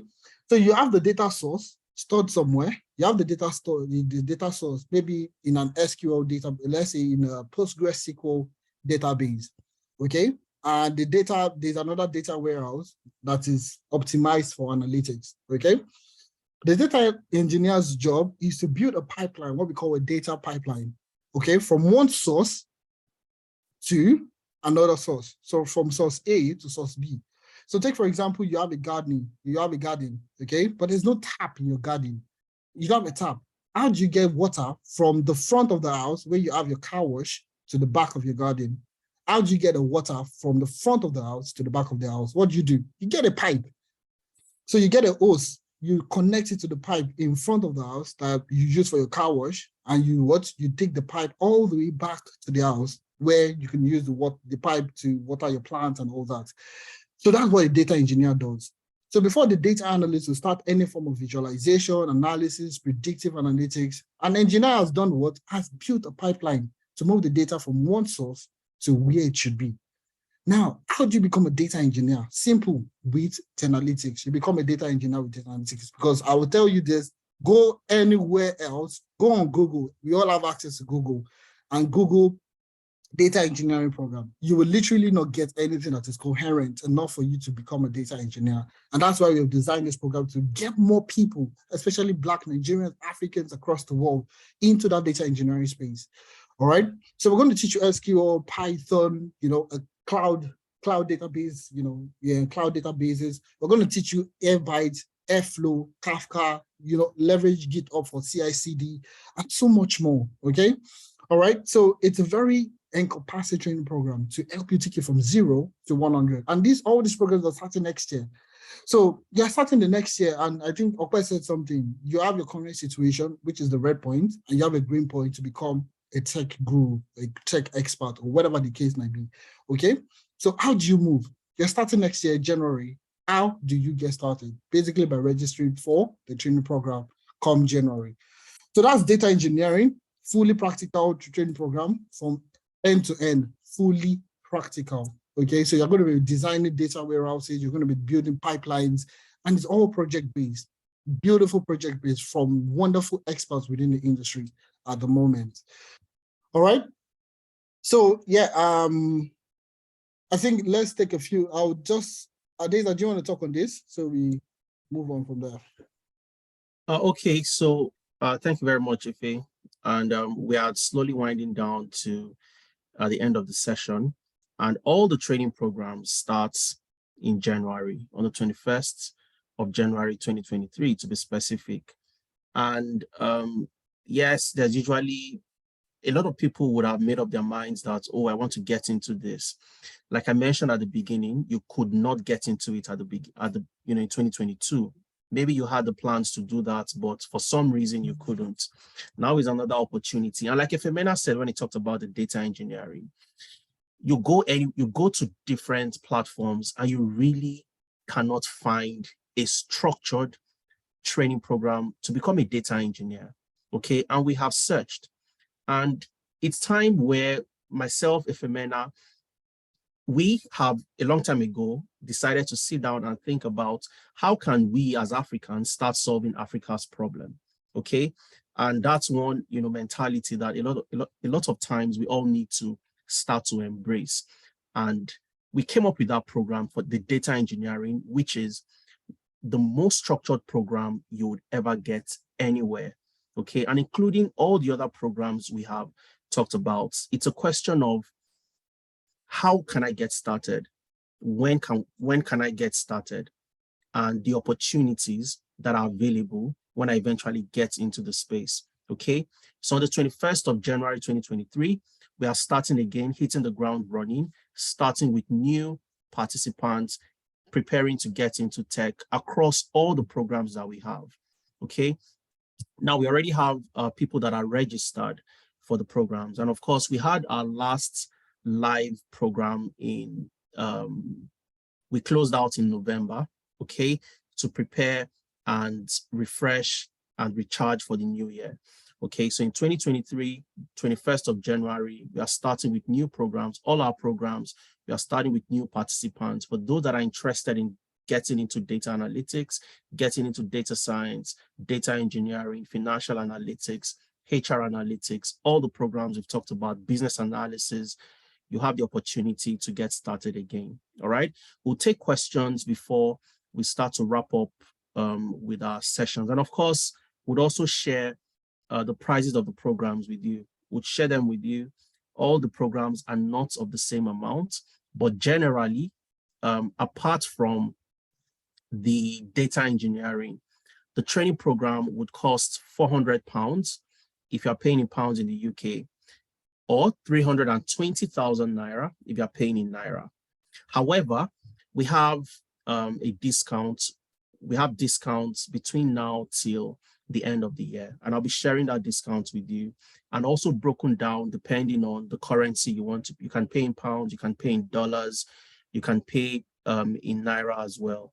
Okay, and okay, that's the breakdown. If you want to pay in pounds, for example, instead of paying £400, you get the opportunity to pay £300. So you have £100 discount, all right? And you can also make the payment in 2 installments. You don't have to pay all at once. But there's something very interesting that we saw towards the end of the year, and I guess it's because it's December. We have a lot of people that registered before this session, and they all paid in full. And when I got to interact with some of them, they said, look, the only thing that made me not start my journey into data analytics, data science, in tech generally, was simply because I did not make that financial commitment. So I want to make that commitment today so that when we start in January, I'm fully ready, locked and loaded to get started. All right. So if you're paying in pounds, it's £300. You can make payments in 2 installments, £200 to get registered and start. So you start with us on the 21st of January, and before the end of your program, you get to pay the balance of £100. And if you're paying in Naira, it's 270,000 Naira. That's the discounted amount. So instead of paying 320, you get to pay just 270. And you can also make the payment in 2 installments. 180,000 to get into the program to register, and then 90,000 before the end of the program. And if you're paying in dollars, you get to pay $400, which is the discounted amount, instead of $500. Now the discount ends at the end of the year. Okay, so this discount is available from now till the end of December. And the program starts on the 21st of January. Okay. And these are the payments, first payment, second payment. First payment gets you registered, gets you into the program. And the second payment is towards the end of the program. In Canadian dollars, I think we'll share that as well if you want to make payments in Canadian dollars. I think it's 500 Canadian dollars, just to confirm, it's 500 Canadian dollars. That's the discounted amount. Your first payment would be 400 Canadian dollars and 100 Canadian dollars as a second payment. All right. Now, I just also want to mention that this encompasses the entire training program. Okay. So you have live sessions where myself, Ifemena, would be on a call. We have live Zoom sessions where you get the opportunity to interact with your facilitator and your trainer. And this is something that, you know, is unique to across different other training programs. You can ask questions right when you try something. If Femena runs a code, for example, you run that same code, you get an error, you have the opportunity to ask the question. All right. Again, all the sessions are recorded. So when you have a class, that class is recorded. Now, this has also given you the opportunity where you never get to miss out, or you never get to, become absent from any program itself. And that's simply because if you have to miss any class due to emergencies, or you needed to go to work on a weekend, for example, how do you ensure that you still have access to all the learning materials? And that is available to you. All the sessions are recorded in case you miss a class, and you have all the materials available in a platform for you to have access to as well. Now, the training fee also covers not just the technical part, like we mentioned, it also covers the soft skills. And I'll talk about that a little bit. Okay, you have the CV review, and Ope mentioned something very important. Okay, now you've done all the training, you've done learned all the technical skills. What puts you or gets your foot into the door? And that's your CV. So we'll help you review your CV. If you don't have one, we'll work with you to write your CV in a way that showcases the skills that you have. All right. Would also help to optimize your LinkedIn profile. Like Ope said, he got his job on LinkedIn, but how did he do it? Was that possible? How was that possible for him to get the job on LinkedIn? So we help you optimize your LinkedIn profile. Okay. We also help you prepare for interviews. All right. So when you get an interview opportunity, how do you know what to say when you get into the interview based on the job description? All right. And we hold sessions called Navigating the Job Market. Navigating the job market is where we bring somebody like Ope, we bring professionals who have been in the space, who have gotten jobs, they've walked that path that you're also trying to walk. And what they do is they tell you what exactly you need to do. Okay, so we have Navigating the Job Market, and something that we have not mentioned is also referencing a recommendation. Now, for those of you who have some experience, maybe working in the UK, or you've been in the UK for a while, or you've been in Canada and so on, when you get a job, your recruiter or your employer would want to get a reference from somebody, from somewhere you have worked before, preferably. Okay, so if you've worked somewhere, we want you to get a reference from where you've worked. Now, this does wonders. And what we've been able to do for people over the years is we've stood as referees for people. All right. Now, when you need to get to provide reference where you've worked for the past few months and so on and so forth, the kind of skills you have, and also, based on your behavioral competencies as well, we provide and we stand as referees for you to provide references. Okay. And we've helped numerous people. We've stood as referees for numerous people, and this has helped them eventually land roles within different organizations. Okay, you have the bank account details. Like Femena said, the slides will be sent to you.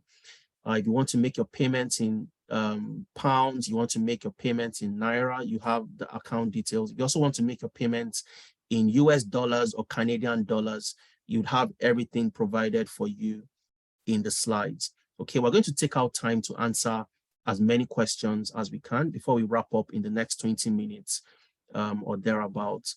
Okay, one thing I just want to say is the class, we have a limited class size. All right, and we're not going to take in everybody who registers.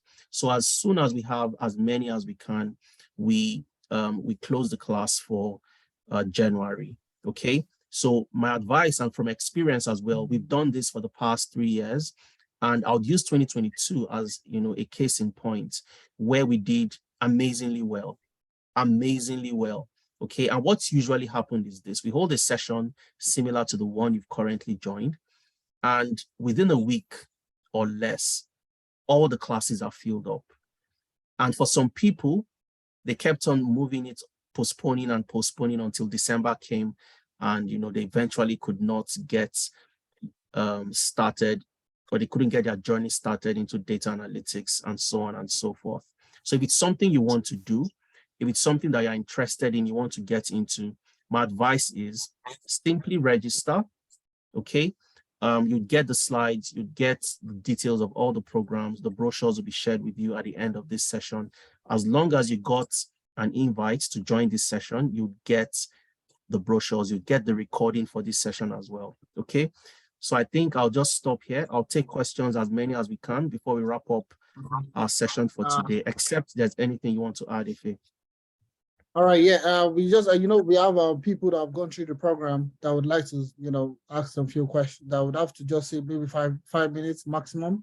So we have Abdul Rashid, which is one of our previous participants, and I want to hear the wonderful story from Abdul Rashid here.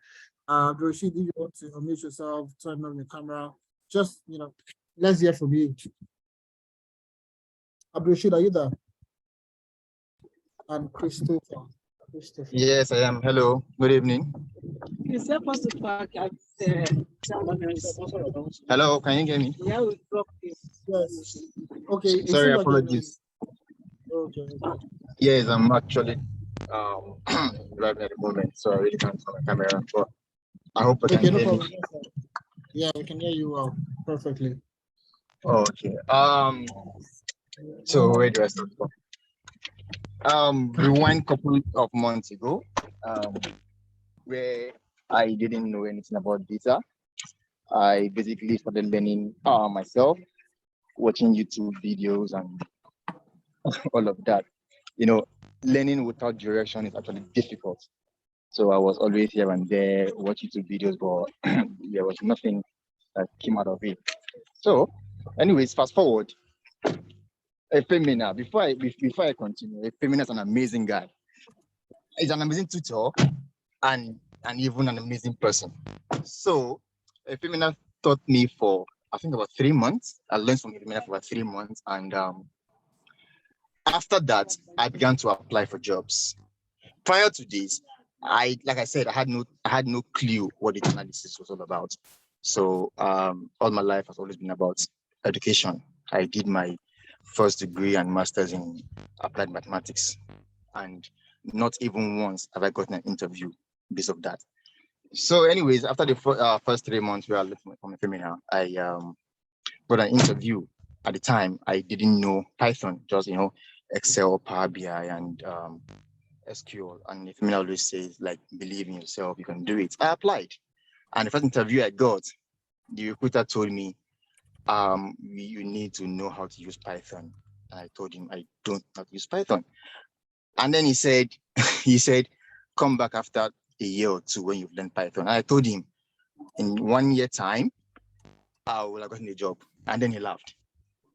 And he said, if it's left to me, I'll give you this job. I told him 1 year time, I'll come back. I won't come back to you looking for a job. I've gotten a job.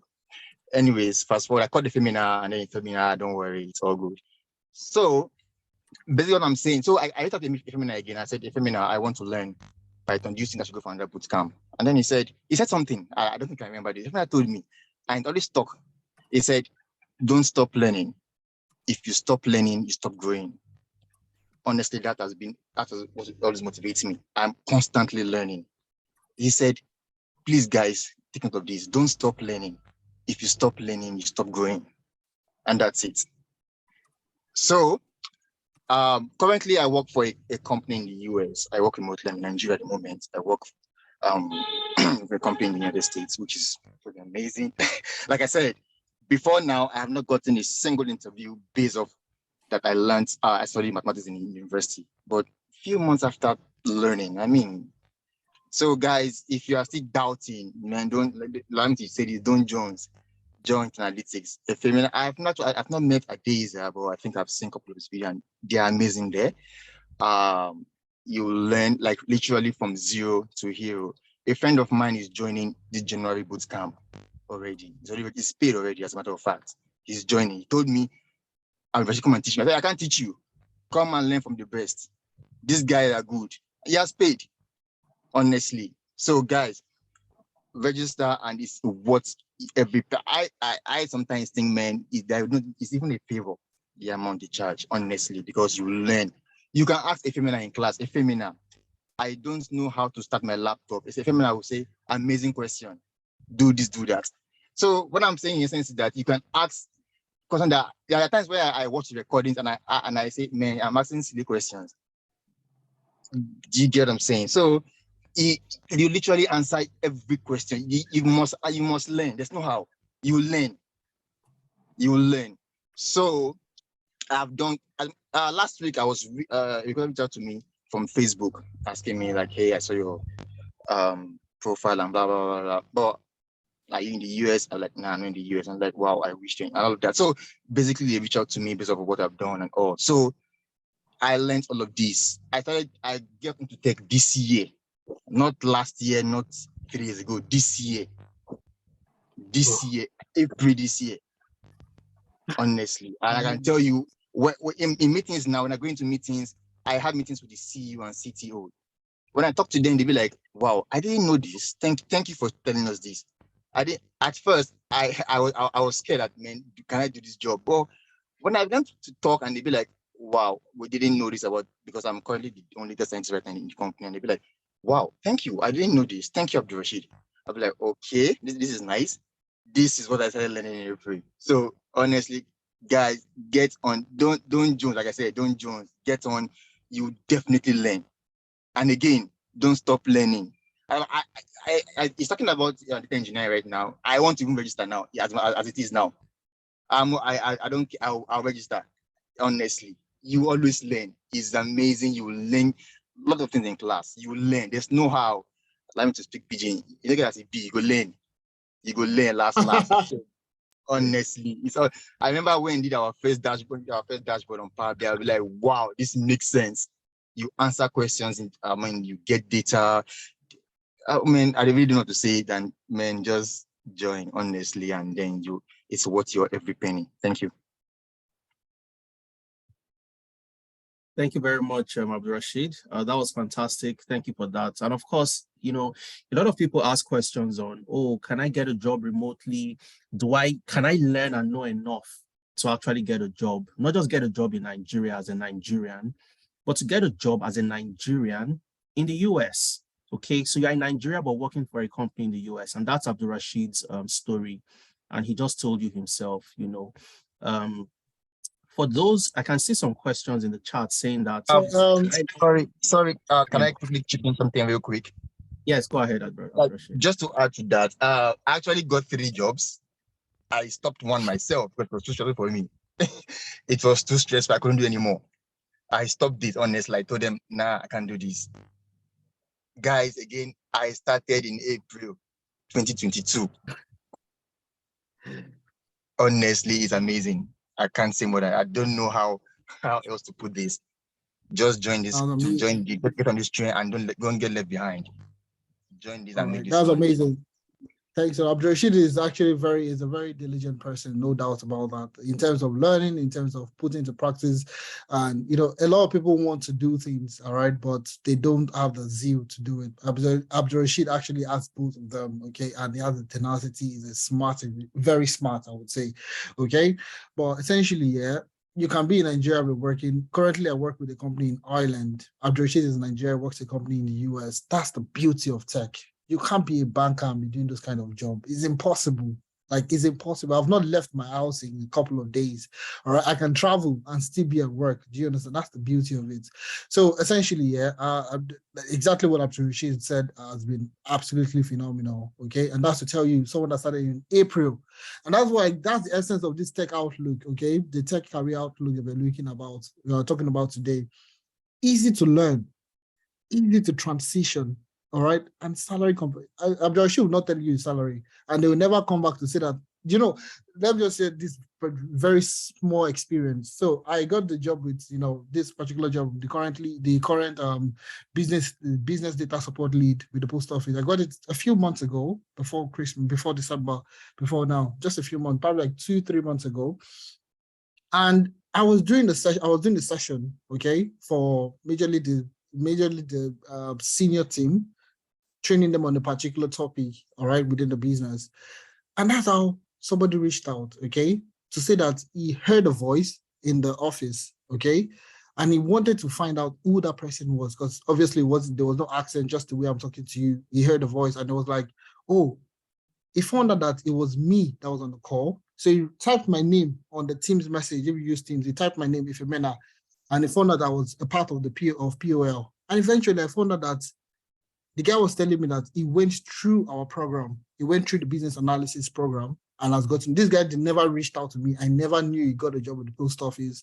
All right. And eventually was happy that, oh, if you're a part of post office, he's happy, he's excited that he has not met any other Nigerian that is happy to be a part of, and it was, talking so many nice things about, what he learned with analytics, that we guys are doing a great stuff for Nigerians, even Africans at large. All right. And that's the beauty of it. All right. So the beauty, it's just, there are so many career advancement that you're going to get from it. Okay. So I'm going to call on Chris. Okay. Christopher Adigwe. Sorry. Okay. Yeah. Before Chris comes, just to explain this slide for those that may have one or two confusion about it. Now, you're not learning everything in 2 months. You're learning one program. So if you look at this slide, you have number 1 to number 6. Those are different programs. We looked at them one after the other. We talked about the Career Skills Incubator, which is a data analytics program. We talked about the full stack data science. We talked about business analysis.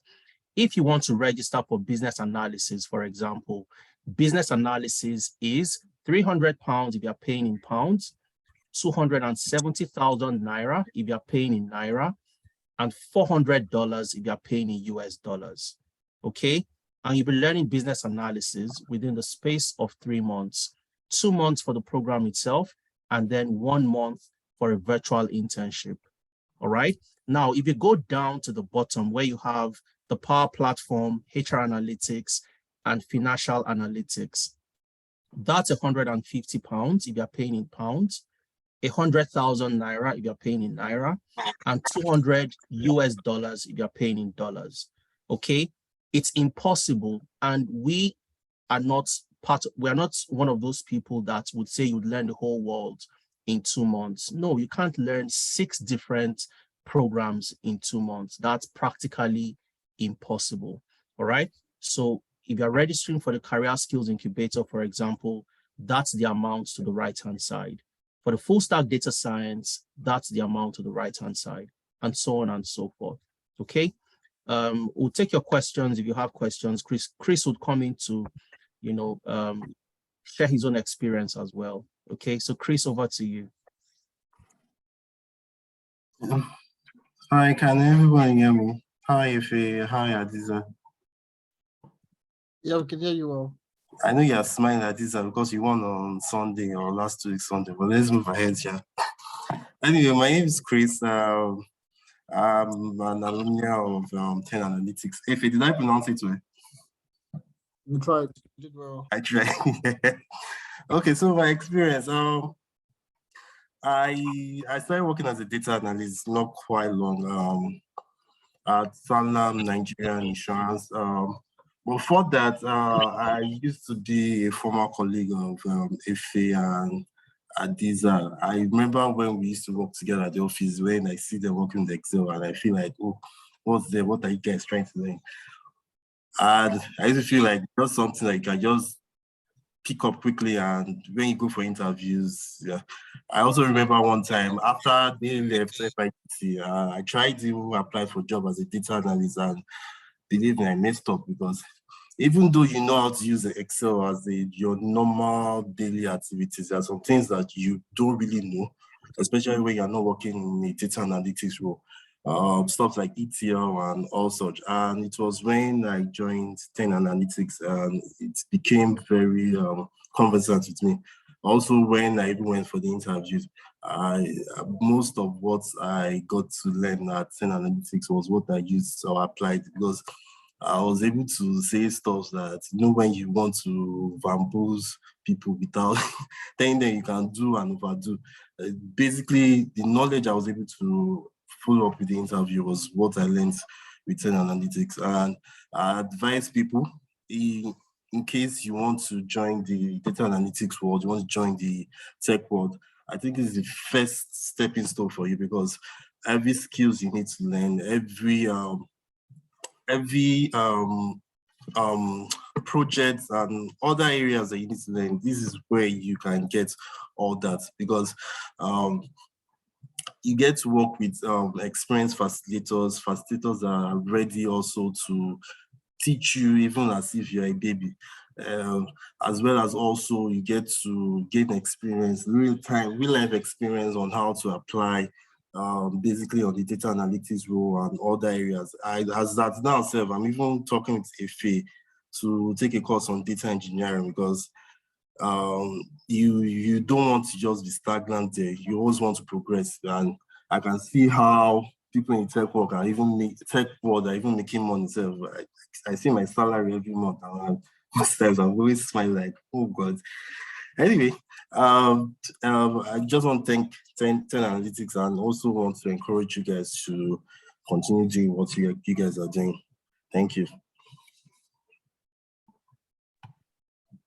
All right, wonderful stuff. Thanks a lot, Chris. Yeah, Chris, thanks a lot for that. And so there are so many, obviously, if we actually create a session for people to speak about how they've been able to transition in just a year, you would actually not believe it. You would think it's impossible, but these are things that people are actually doing. All right. So the only thing that we can actually do is just to take 2 people on the call. So we are going to be having other series where other people will come in to speak about how they started this year, and they're able to get a very good offer. If you're in the UK, you're in Canada, you're anywhere in the world, you're able to do this just at the comfort of learning from their house. Do you understand? It's a virtual learning program. So we are all scattered across the world. We are learning together. We are learning, at a pace in which you'll be able to carry yourself along itself. So it's actually very, very, I won't lie to you, it's the best place for you to be, for you to start your career in 2023, in the tech space. And that's what we have designed. That's what we have done so far. Okay. So we didn't get to talk about Power Platform Developer, which is also a very, very, very lucrative job. Very, very lucrative job. And maybe in the other sessions, you can actually get to hear more about Power Platform Developer. Okay. And we'll be talking about it in other sessions. So it's actually very, very, very, I'll be holding the masterclass sometimes next year. So if you're still in doubt, you can see what Power Platform actually does for you. All right. So those are people that have gone through us, okay? You can reach out to them on LinkedIn. You can, message them, ask them questions, or even better still, you can ask myself and Adeza questions now, okay? We'll take the next few minutes to answer some questions. So Adeza, do you want to, I don't know if you want to go ahead with that. Yeah, so I think we can take questions because there are so many questions coming up in the chat. So let's take questions. Fitz GB, I know you sent some direct messages to me. Is a fusion of data engineering and data science possible with analytics? Absolutely. But again, you can't do the two, at the same time. All right. You have to do one, you complete that, and you can move on to the next one. You heard about Abdurrashid, what he said, started and then moved into data science when he needed to learn Python and eventually got his job. So it's absolutely possible. Okay, my colleagues on the call will be sharing our numbers, our official numbers. You can reach out to us on WhatsApp. You can also reach out to us across all our socials as well. Check us out on LinkedIn, check us out on Instagram, on Facebook, on Twitter, and so on. And we'll be very happy to engage with you. Daniel is asking, will the BA training include Jira, Confluence? Absolutely. You're going to be learning requirements engineering, Jira, Confluence, Excel, Power BI, SQL. Okay, Okwe is even here. Okwe can talk about that too. Okwe is the expert, and he's the one that would also walk you through the process itself. So Okwe, I'll just hand over to you to answer that question. Yeah, so so I'm going to answer that question, and also beyond that, I will also I'll just pick one of the question I think, which is like a major question that people have been asking relating to business analysis and data analysis. So I think the first one is that with Jira, that will be included. You are going to learn how to use Jira. You are also going to see how Confluence is all about. And then the good part is that there will be times whereby you see the you are going to share what I do. Yeah, I'm going to share part of what I do on a day-to-day basis with you, which is, it's, at times when who have seen maybe a mechanical engineer trying to teach someone, a mechanical engineer trying to teach a medical doctor, it doesn't go. So it's always good when you see someone that is a medical doctor trying to just impart that to another junior medical doctor. So it won't be something that, oh, this person is just having an idea or is just talking from ideas. So you are going to see how all about user stories, requirements, how you elicit requirements.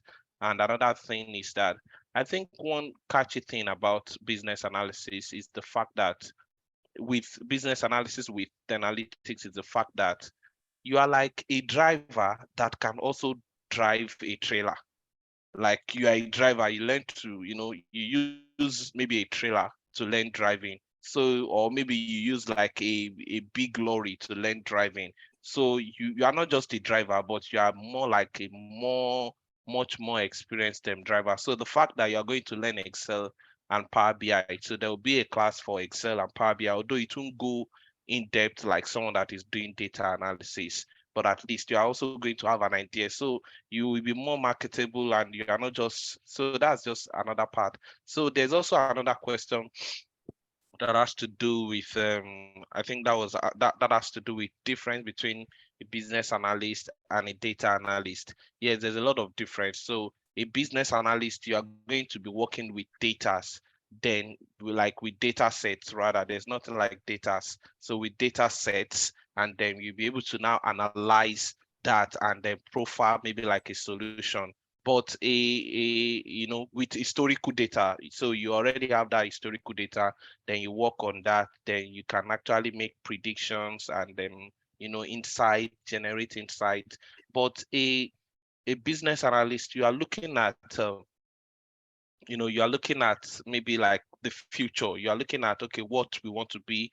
You are looking at the current state, then you are trying to bring about solutions, suggest solutions, and get everything that you need for you to actually get this. Let me just paint a very simple scenario of what I'm complaining that I can't use a very good, I'm having issues with my Android phone, and then I'm having issues. Then I'm thinking of getting maybe like a bigger phone that in terms of camera, the camera is very, very okay. In terms of maybe like size or maybe the memory is fantastic. The speed also is very, very okay. That another thing that I'm looking at is, the battery. I want a very good thing that can have a very good battery. The OS should be very fast. I don't want to be seeing the way Androids hang and a lot of that. So the good thing, all those things that I'm mentioning now, they are requirements because I want a better life. So the same thing too happens in day to day. So can you say that we're already talking about business analysis now? So that's just the major thing. So that's just that. So I think that's just like the most common question regarding business analysis. So we also have some other question. If you are a novice, I think Latifa. Okay, yes.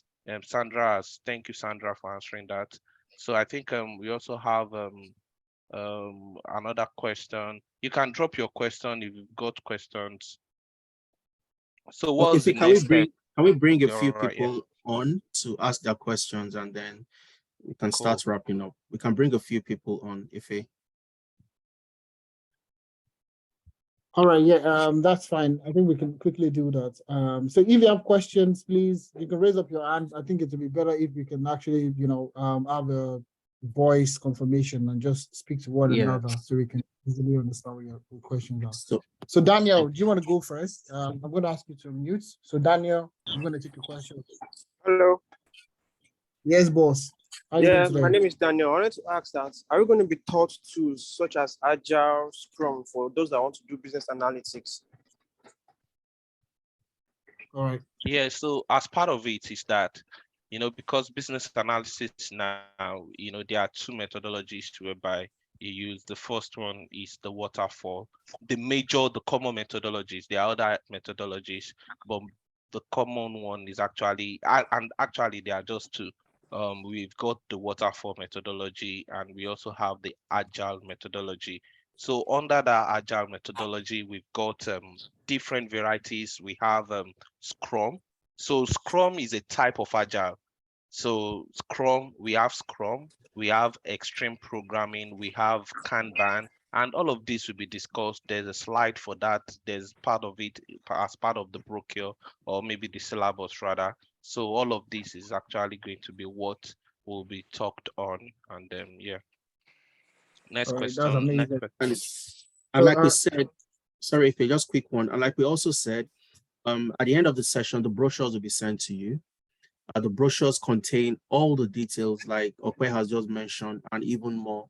And you can always look through it, to help you make a decision on, taking that next step to joining the program. Okay, so rest assured that as long as you got an invite to join this session, you'd also get the all the brochures, you get the recording as well to help you reach a decision. Okay. So, and that's to add to the business analysis, that the business analysis is actually designed exactly what Akwa is saying. So even in Canada, the business analysis program is designed to suit the IBA methodology, the IBA framework, or the examination. We also have designed the business analysis training program to suit even in the UK, BCS, okay, to also suit that BCS training curriculum itself. So yeah, it's going to cover quite a number of methodologies for you to start working as a business analyst anywhere in the world, anywhere, even in Nigeria, even across Africa, Europe. It's going to take a lot of all these methodologies, the framework, a bit of data analytics in there, just to ensure that regardless of anywhere you find yourself, if they're requesting for data analytics skills, you have it. If they're looking for, ability to use Confluence, Jira, and all that, you also have the skill set, requirement gathering, requirement analysis, and all that, elicitation, and all that, you would be able to do it. So that's what the business analysis program is really designed for you to become, okay? Not to spend too much time, let's take Galaxy A20. I'm going to ask you to unmute yourself quickly. Galaxy A20. So please, if you can name yourself, so it's easy for us to call you. Tomilola, if you want to go next, I don't think Galaxy A20 is really speaking. Yeah, Tomilola, go ahead. I saw Galaxy A20's question in the chat. So hello. Yeah, just hold on, Tomilola, 1 second, please. Sorry about that. Okay. Now, good morning. Hello, good evening. Yes, good evening. Yes, good evening. Go ahead, please. What's your name, please? My name is Adetokunbo Bolude. All right, go ahead. Yes, I'm in the UK presently, and I'm studying computer science for my BSc, MSc, sorry. Okay. And I've been having serious issue with what is this called? AI, artificial intelligence, because that is what they are taking us now. So next session now we'll be doing machine learning, and I'm having issues, as in serious issues. So, but when I came across, a friend introduced your platform to me. When I'm supposed to have done this in October, when I just newly came to UK, but because of money, but now at least now I can go for it because I've been making some money. So the issue now is I made some payments. Because I want to go for data analyst and data analyst. Do you get, which is £300, and I've paid £200. I just paid now, but I forgot to screenshot the receipts. So I don't know how you are going to look that out for me. Yeah, it's not a problem at all. Okay, so what you need to do is just send us a message to our WhatsApp. All right, so we have a WhatsApp number. But the WhatsApp number that I joined last year, you cannot message. It's only the It's only the other day that can. Yes. Not the one that you joined. Okay, so if you just check in the chat, my colleague would have sent the message, the WhatsApp number. Yes, she just sent it now. All right, so just send us a message on that WhatsApp. All right, if you're in a WhatsApp group as well, just look for any of the admin and send us a message. Okay. So usually we'd ask you to send us a proof of payment, and then once we confirm your payment, you'd get a welcome kit. The welcome kit would contain all the materials you need for the program, the tools you also need to get started in the program. You have all of that in the welcome kit. Okay. So you have no problem. And I'm sure by now you understand that when you're doing your master's in the UK, they bombard you with so many stuff, right? Probably your background is not in computer science, but then you're doing artificial intelligence and machine learning, and the whole thing becomes so overwhelming. Okay, so, and that's one thing you also see with some of the UK universities. But for those of you doing your master's, now what you'd learn in the university is totally different from what would eventually get you a job. Absolutely miles apart. They are world apart, trust me. And how do you get a job? It's about the skills that you have, okay, what you can do. And usually, most of the time in the universities, especially in the UK, what you get to see is a lot of theoretical, knowledge about data analytics, data science, machine learning, artificial intelligence, like you said. Okay, but we'll work with you to ensure that, all the areas where you have one or two issues, we're able to cover that for you and also prepare you for the job market itself. Okay, so just send us a message on the WhatsApp and we'll sort that out for you. All right. Okay. Then another question I want to ask, am I going to get certification after this course? Absolutely. Of course, you get certificates. Absolutely. All the courses are certified.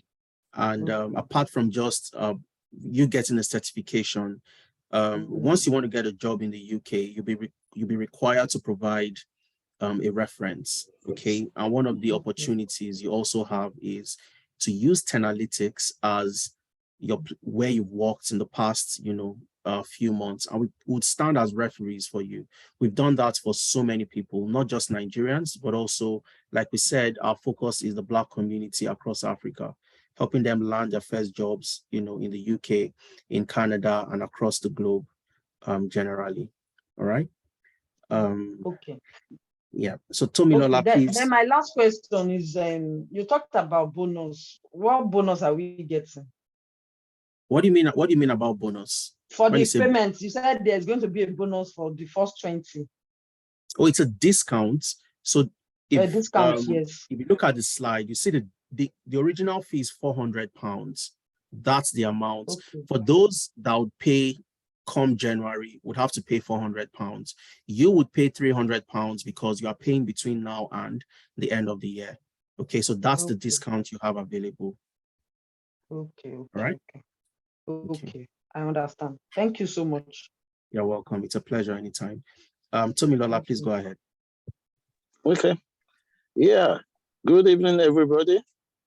Good evening. I don't want to take much of our time, but I really want to appreciate you, you guys, Adeze, then Ifemena.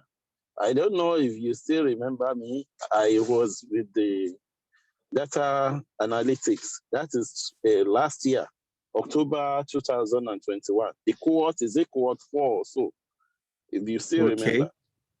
So I really appreciate you, to be sincere. Now I'm in Canada. I'm working with Raytheon Technology.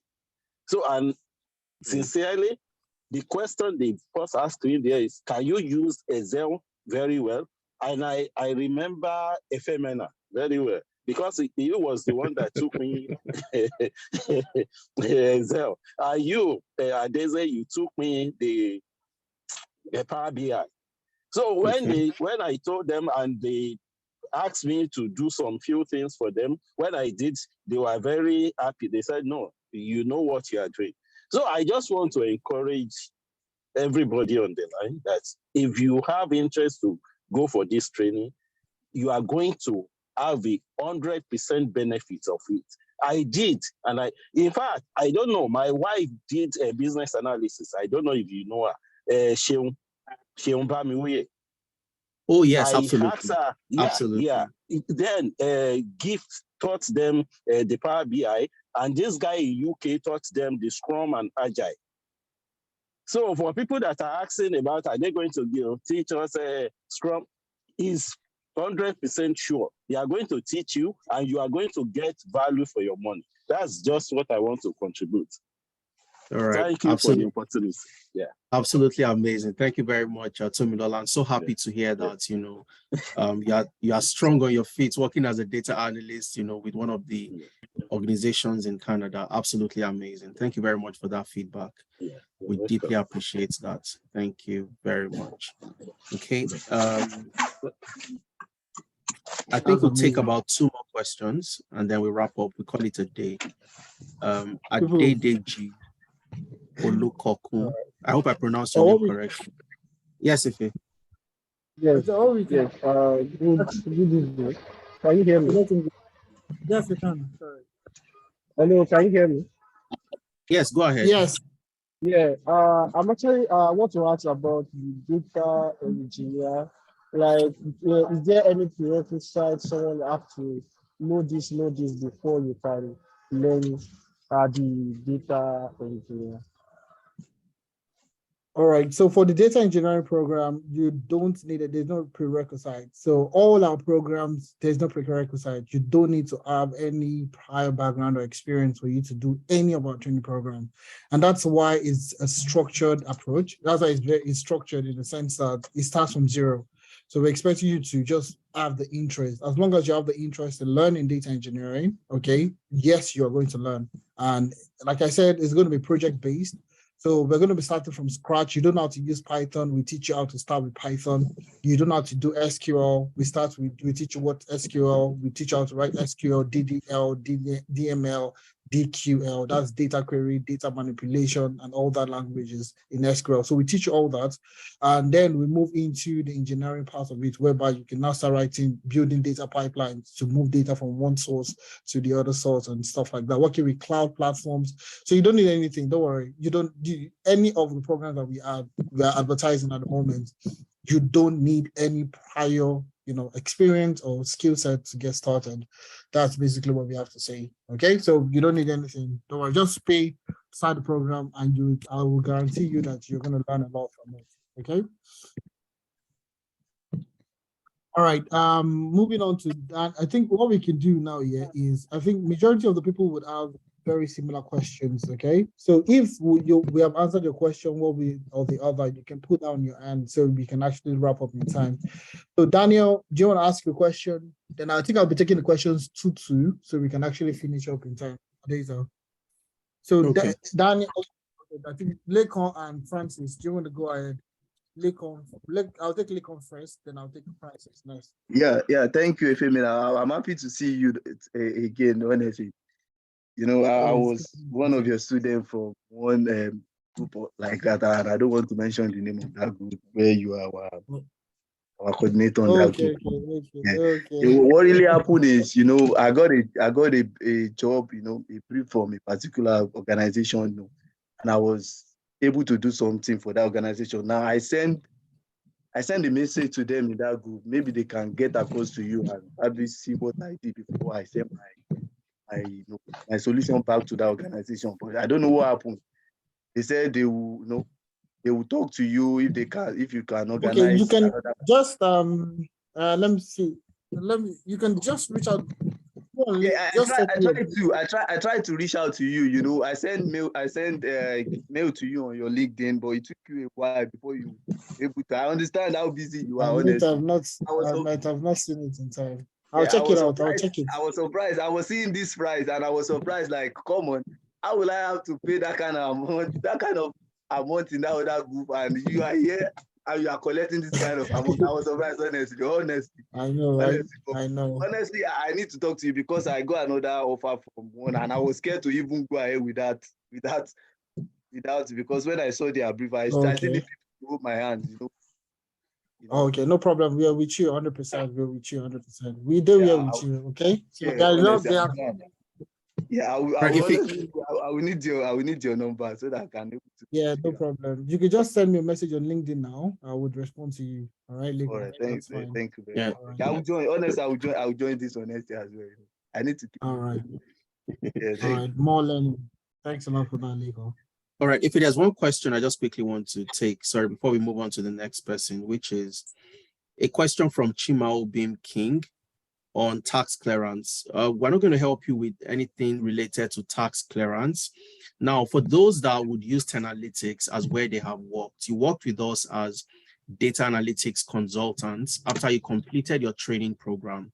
It is not a paid role, so we don't have to clarify anything regarding tax clearance or anything like that. Okay, so just to mention that. So for everybody, those in the UK, those in Canada, in Australia, and the UAE that have gotten jobs, and even in Nigeria, you worked with us as data analytics consultants. And of course, you're going to work on projects once you're done with your training program.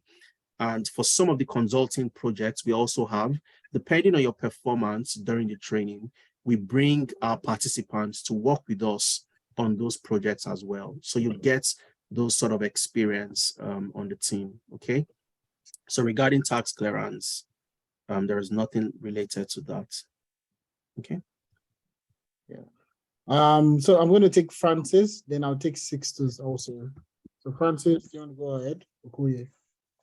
All right, thank you very much. So the first thing I want to ask is on the advanced financial analytics and machine learning. Are you guys going to also include automation? Automation in the sense of what exactly? So you know, like basically like the financial analytics, how you use the financial data to build dashboard and the rest, right? So in terms of the machine learning part, is there going to be automation? Like how do I pick the financial statements, clean it up, so in an automated manner, or it's just about reporting?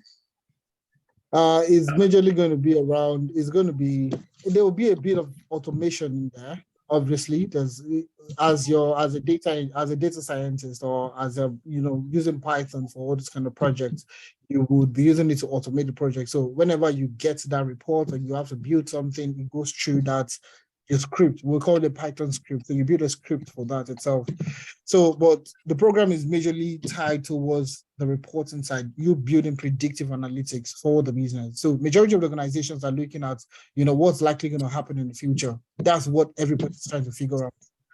Are people going to leave my organization next year for HR? Okay, for financial analytics, what's the possible profits we're going to make next year?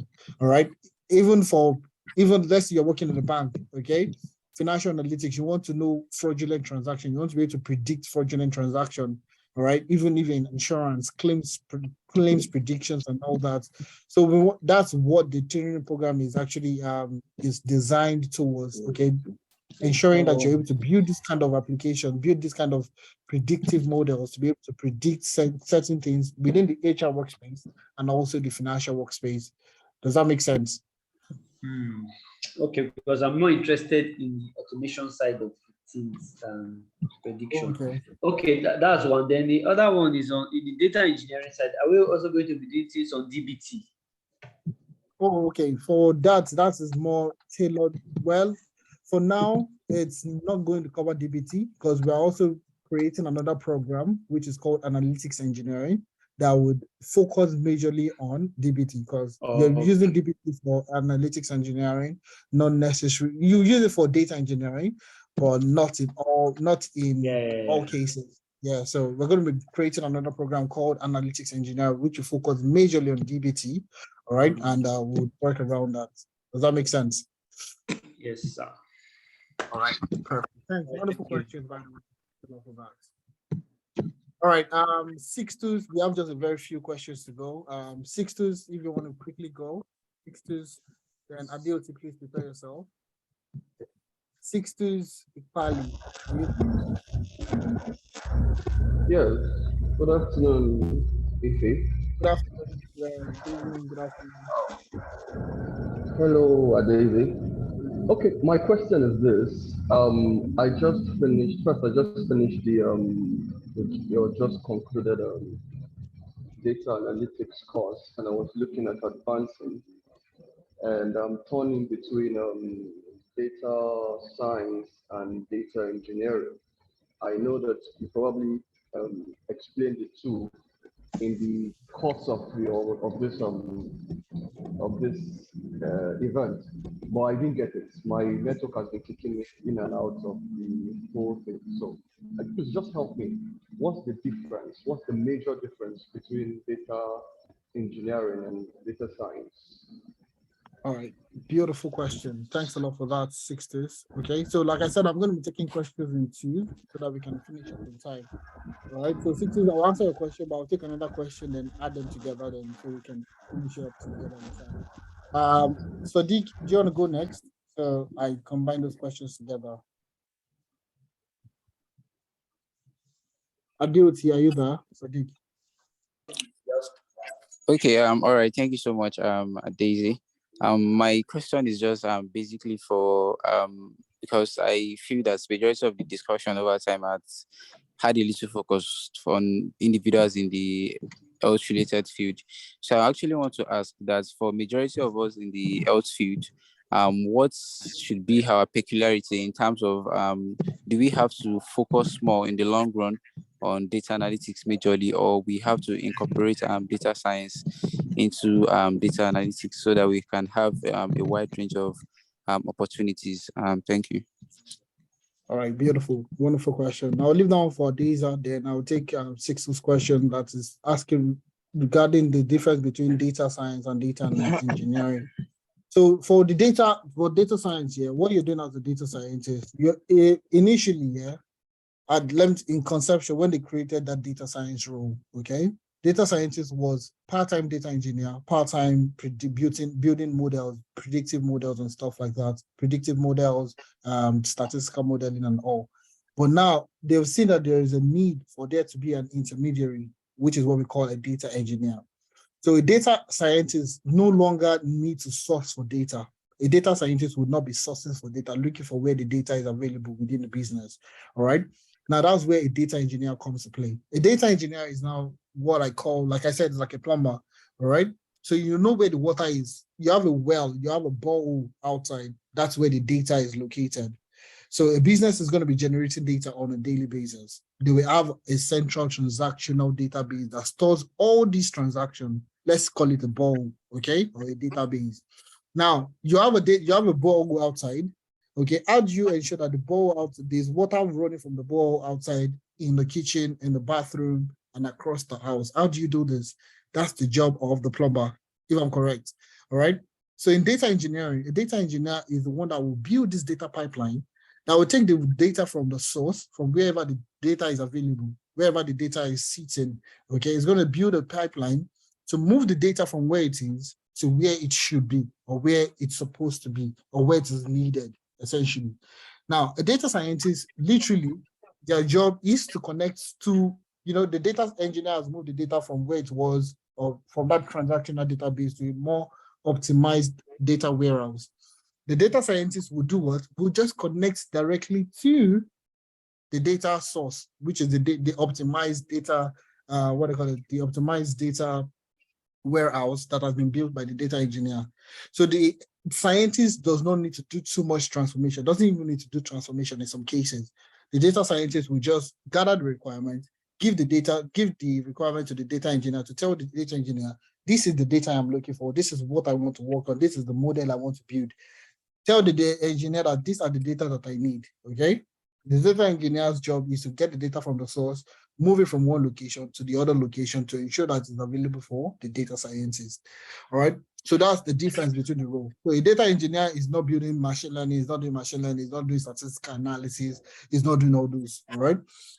The data scientist is the one that is doing the machine learning, the statistical modeling, the predictive analytics, prescriptive analytics, and so on. So yes, they use almost the same kind of tool, Python for data science, Python for data engineering, but there are so many other things that are, that is in between two of them. All right.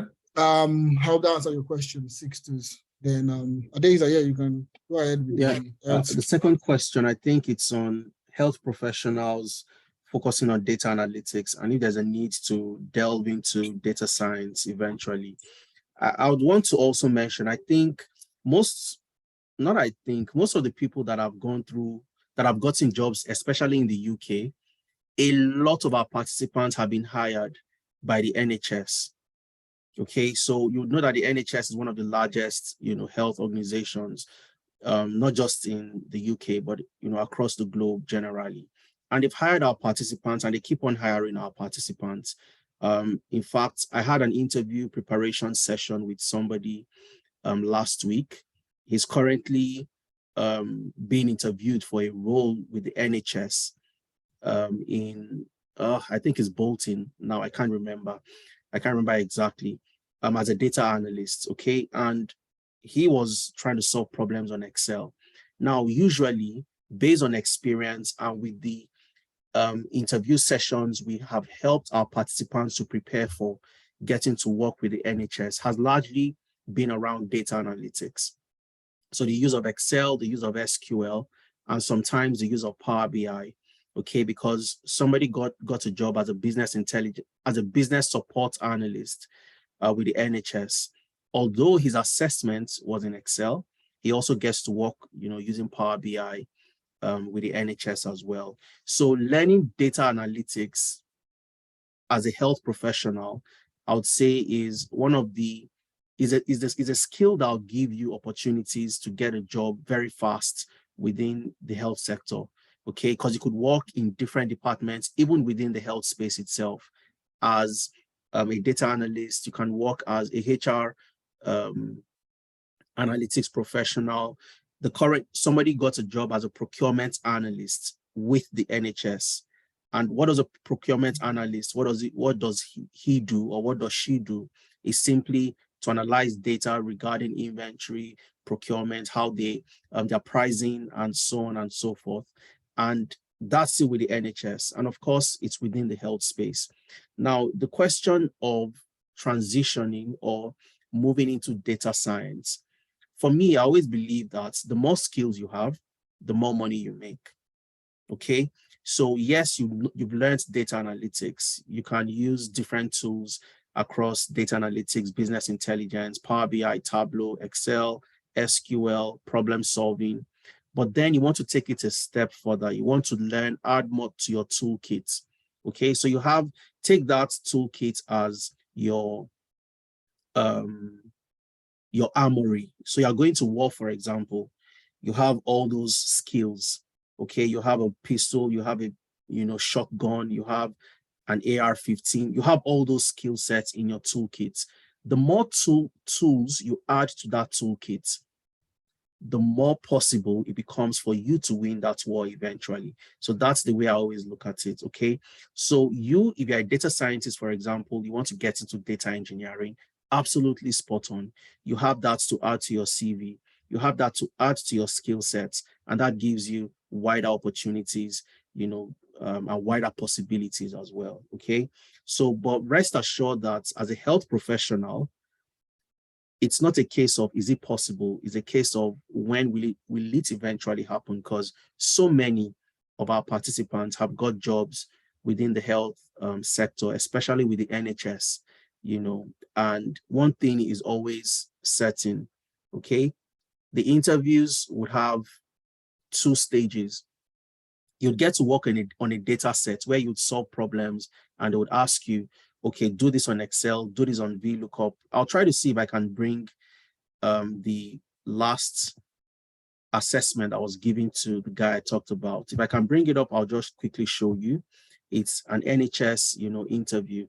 Use Excel, do very simple things. And that's why I keep on saying, so most of the time, the questions and the assessments are ridiculously simple.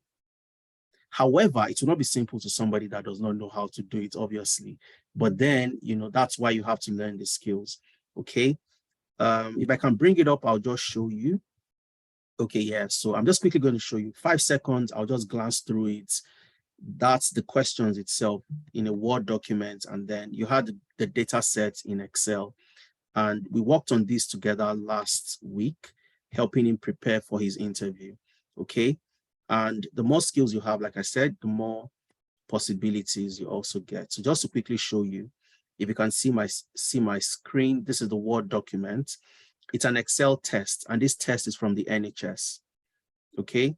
Like I said, the gentleman was preparing for his interview. One of our participants, he went through our program, and he was given this, problem to solve and present.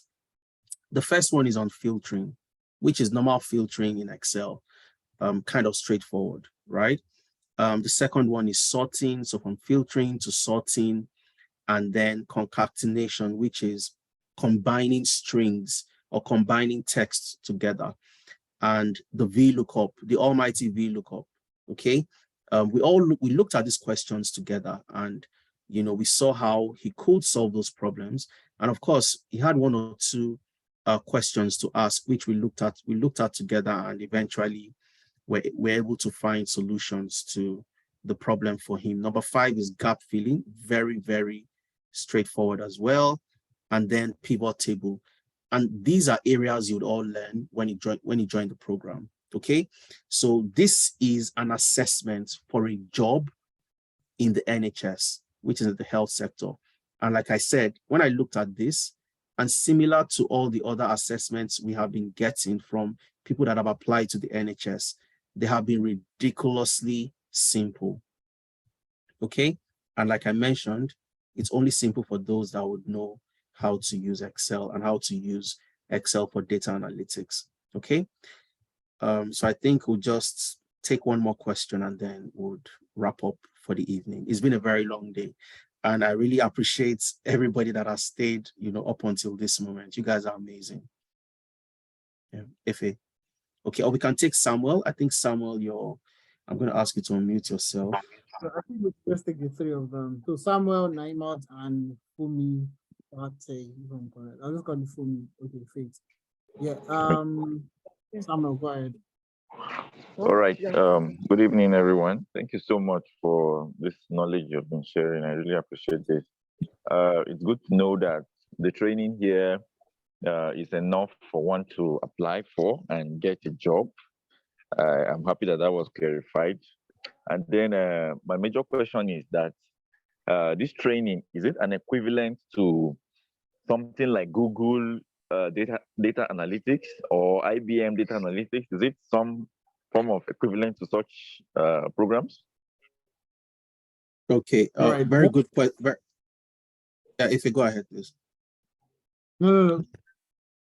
Okay, very good question, Samuel. So there's Google Analytics training, there's IBM, like you mentioned, there's Microsoft, and there's Tenalytics.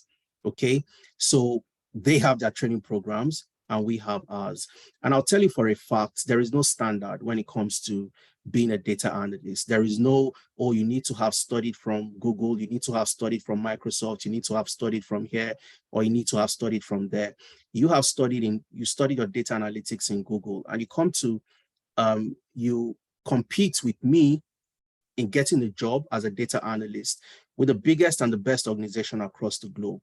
Can you do what I can do? Or can you solve the problems that the organization wants to solve? That's the question. Data analytics is 100% skill-based. Do you have the skills to do the things that are required? Or as a data scientist, do you have the skills that are required to solve problems for that organization? And for us, we pride ourselves, like I say, we are super, super proud of the work and the job we've been able to do for the past years solving problems, helping people transition into the space. And what caps the whole process for us is when we have our participants getting jobs with the NHS, with Cognizant, with HSBC, with Deloitte, with Accenture, and in Nigeria and across the globe with so many organizations I cannot even start to mention, with the biggest organizations you can never think of, PwC, PricewaterhouseCoopers, with the biggest banks as well. Okay, the names are not coming to me at the moment because there are so many. And that's what caps the whole thing for me, okay? So anybody who tells you that you need to get a particular standard or a particular certificate to be a data analyst, the certificate is at the back burner. What is always at the front burner is, I've given you this assessment, I've given you these data sets. Go and analyze the data set, come up with insight, create a dashboard, and come into the interview to do a presentation and tell me what you've done. I would ask you a question on what you've done. Can you speak to the problems you've solved? Can you speak to the data? Can you speak to your insights? That's all you need, okay? And I hope I've been able to answer that. Yeah, I think that's as covered it, to be very honest. And one thing I want to say to that is majority of those programs are years ago pre-recorded. Okay, in as much as they want to update those curriculums, it doesn't. I won't say it doesn't meet the standard. So what the industry is looking for at the moment. Now, I would never even in any way possible compare the two of them. Not even the fact that you have the instructors in front of you, all right, teaching you what you should learn, and you can ask questions real time. When I started years ago, the curriculum are still the same thing till today.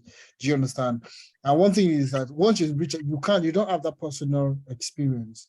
All right, you don't have that one-on-one experience with your facilitators to ask, why am I doing this particular thing?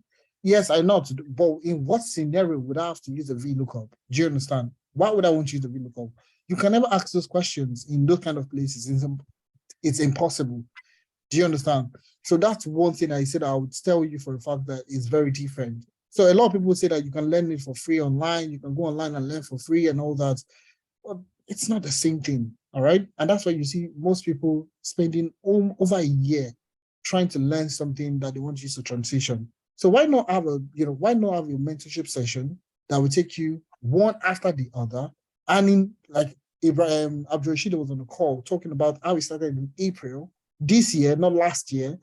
And now he has gotten, if Abdul Rashid, I know obviously he doesn't want to mention the salary. I'm not going to mention the salary and stuff like that. But the salary, in just a few months of learning, and you're able to do this by yourself, you're confident of doing this within the job.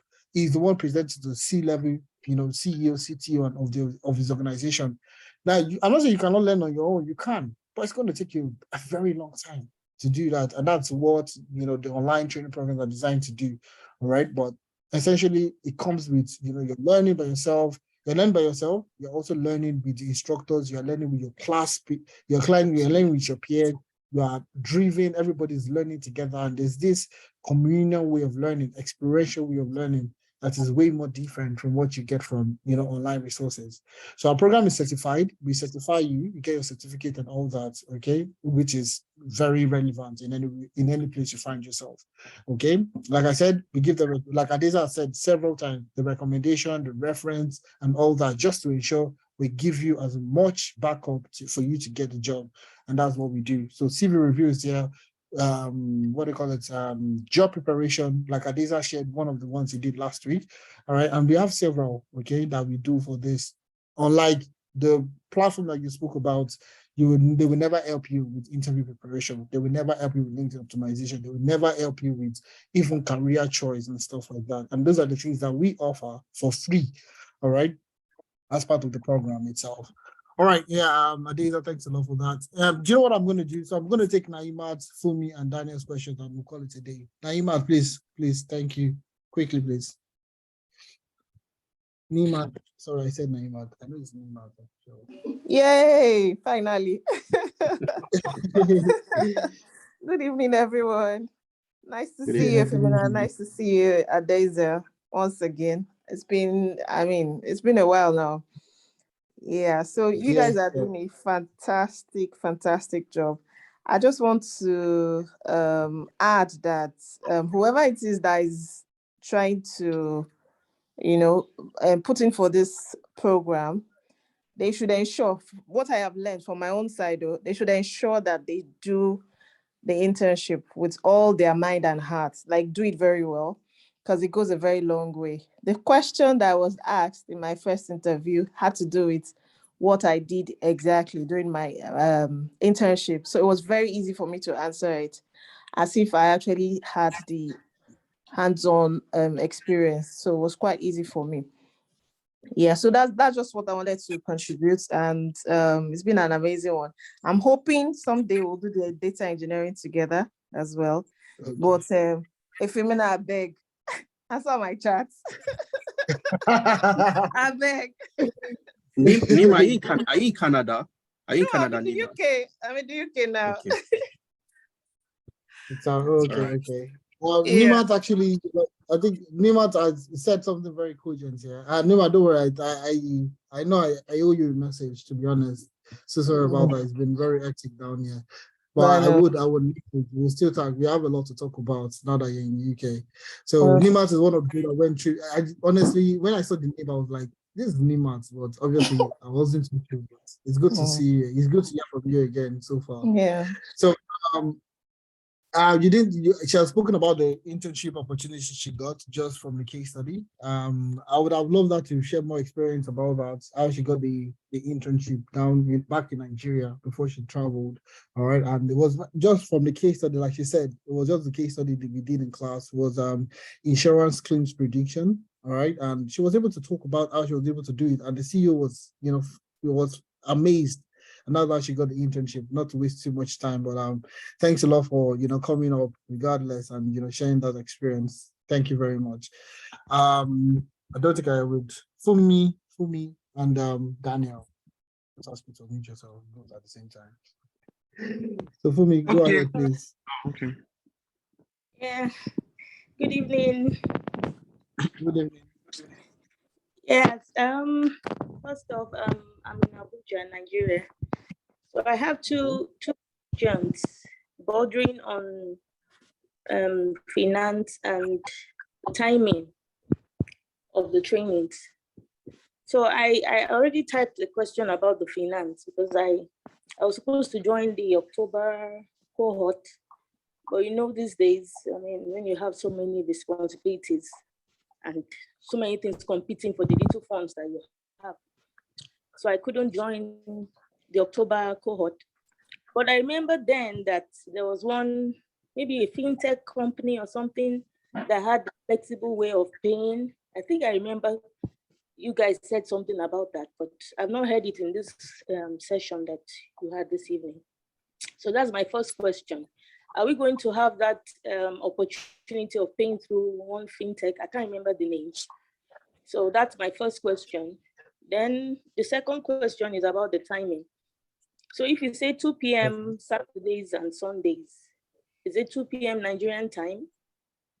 Is it, I just want to know, is it Nigerian time? And I don't know, are the timing, are they flexible, Sundays, you have to go to church.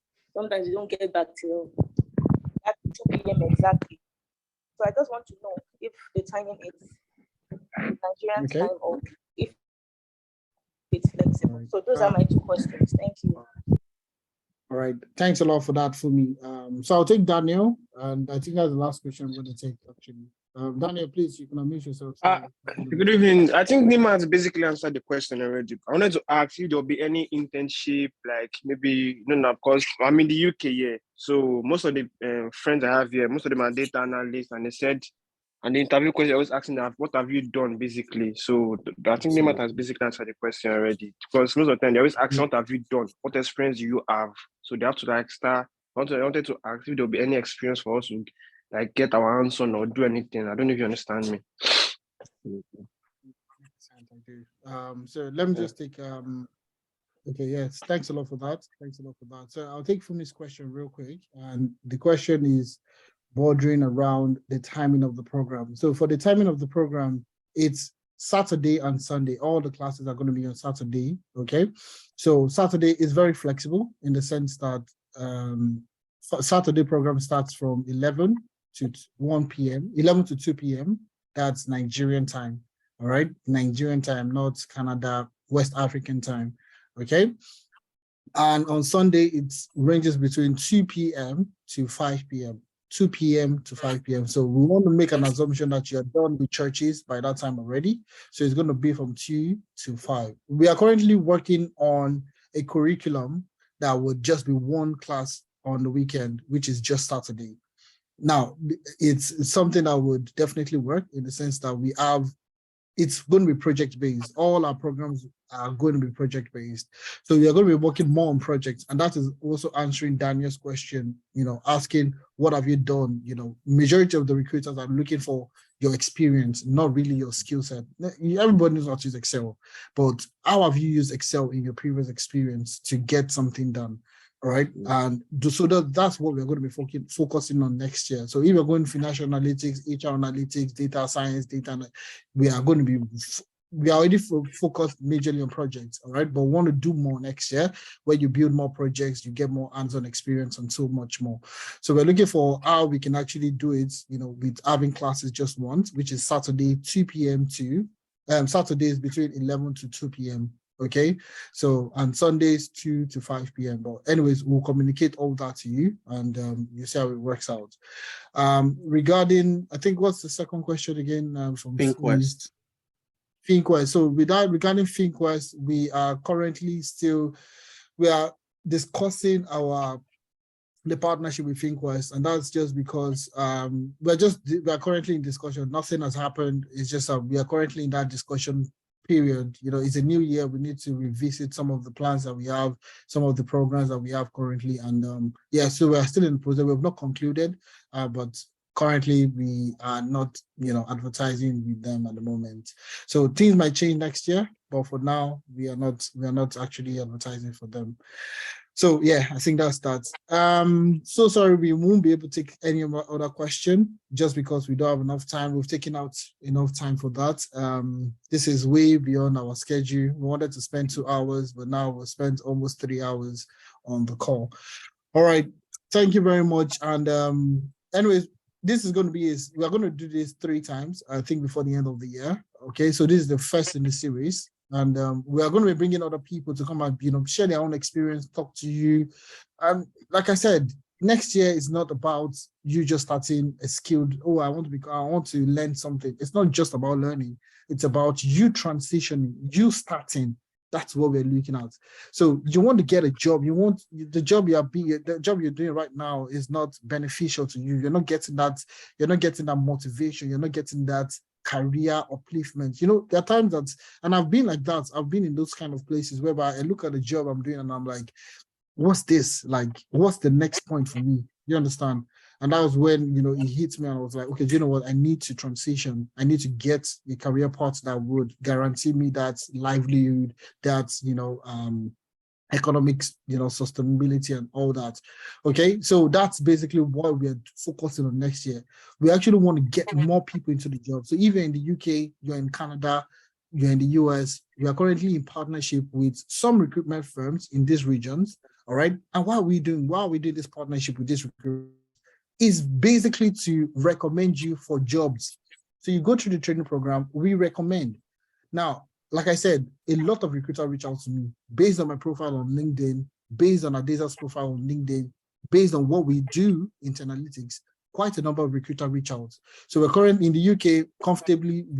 We have helped Ace Recruitment. We've worked with Ace Recruitment. We've worked with quite a number of one-man and also organized recruitment firms here in the UK, and we recommend our participants to these jobs. Okay, so that's what we want to focus on more next year, how we can actually build talent, to recommend them, get them into these job roles, okay? And that's what we want to do for next year. So if you're looking to transition next year, if your goal is to say, I want to become a business analyst, I want to become a data analyst, data scientist, all right? That is exactly what we're going to be focusing on next year. That's what we're going to be focusing on next year. And who is the best partner for you to do this next year? It is Tenalytics. That's what that's our drive for next year. So we're going to be your partner. We're literally going to hold your hands. We're going to guide you in getting a job next year. So from CV review, job preparation, and every other thing that you need, recommendation, reference, literally anything that you need to get that job, we are going to ensure that you do that, okay? From training to after service skills and so on and so much more, all right? Adeza, I'll give you the opportunity. Let me just say goodbye to everyone. Thank you very much for staying to the end of the session. Really appreciate your time, effort, and everything. So I'll hand over to Adeza, to give the closing address. All right, thank you very much, guys. I think for those of you that have stayed till the end, it's been super amazing to have you join us. It's Friday going into the weekend, and this is the last Friday before the Christmas festivities. So I'd love to wish you a Merry Christmas and a Happy New Year in advance. Thank you very much for joining the session. We hope you've gotten some value for joining the session today. And for those of you that have registered, please send us a message. And for those that haven't registered, also go reach out to us on all our socials, follow us on LinkedIn, Follow us on Instagram, follow us on Facebook, on Twitter, engage us, okay? Ensure you engage us, and we'd always be here. We were here last year, we were here the year before. You have questions, reach out to us. We'll be there to support you and to guide you. For those of you that want to dive into tech next year, 2023, dive into data analytics, data science, data engineering, Power Platform, developer, HR analytics, across the tech ecosystem. Tenalytics is there for you. We've provided a platform for you to succeed. Like Nigeria, like we say in Nigeria, follow who know road, okay? You want to get into somewhere, follow people that have they've done it before, they're currently doing it, and they can also help you to get there. Thank you very much, guys. Have a wonderful weekend, and we hope to see you registered for the training program. We'll hold this session at least 2 more times before the new year, okay? So we'll send you the recording, we'll send you the brochures, we'll send you all the materials we've used for this session this evening. And if you have questions, you can always engage us. We'll be very happy to attend to your questions. Have an amazing time, guys, and cheers.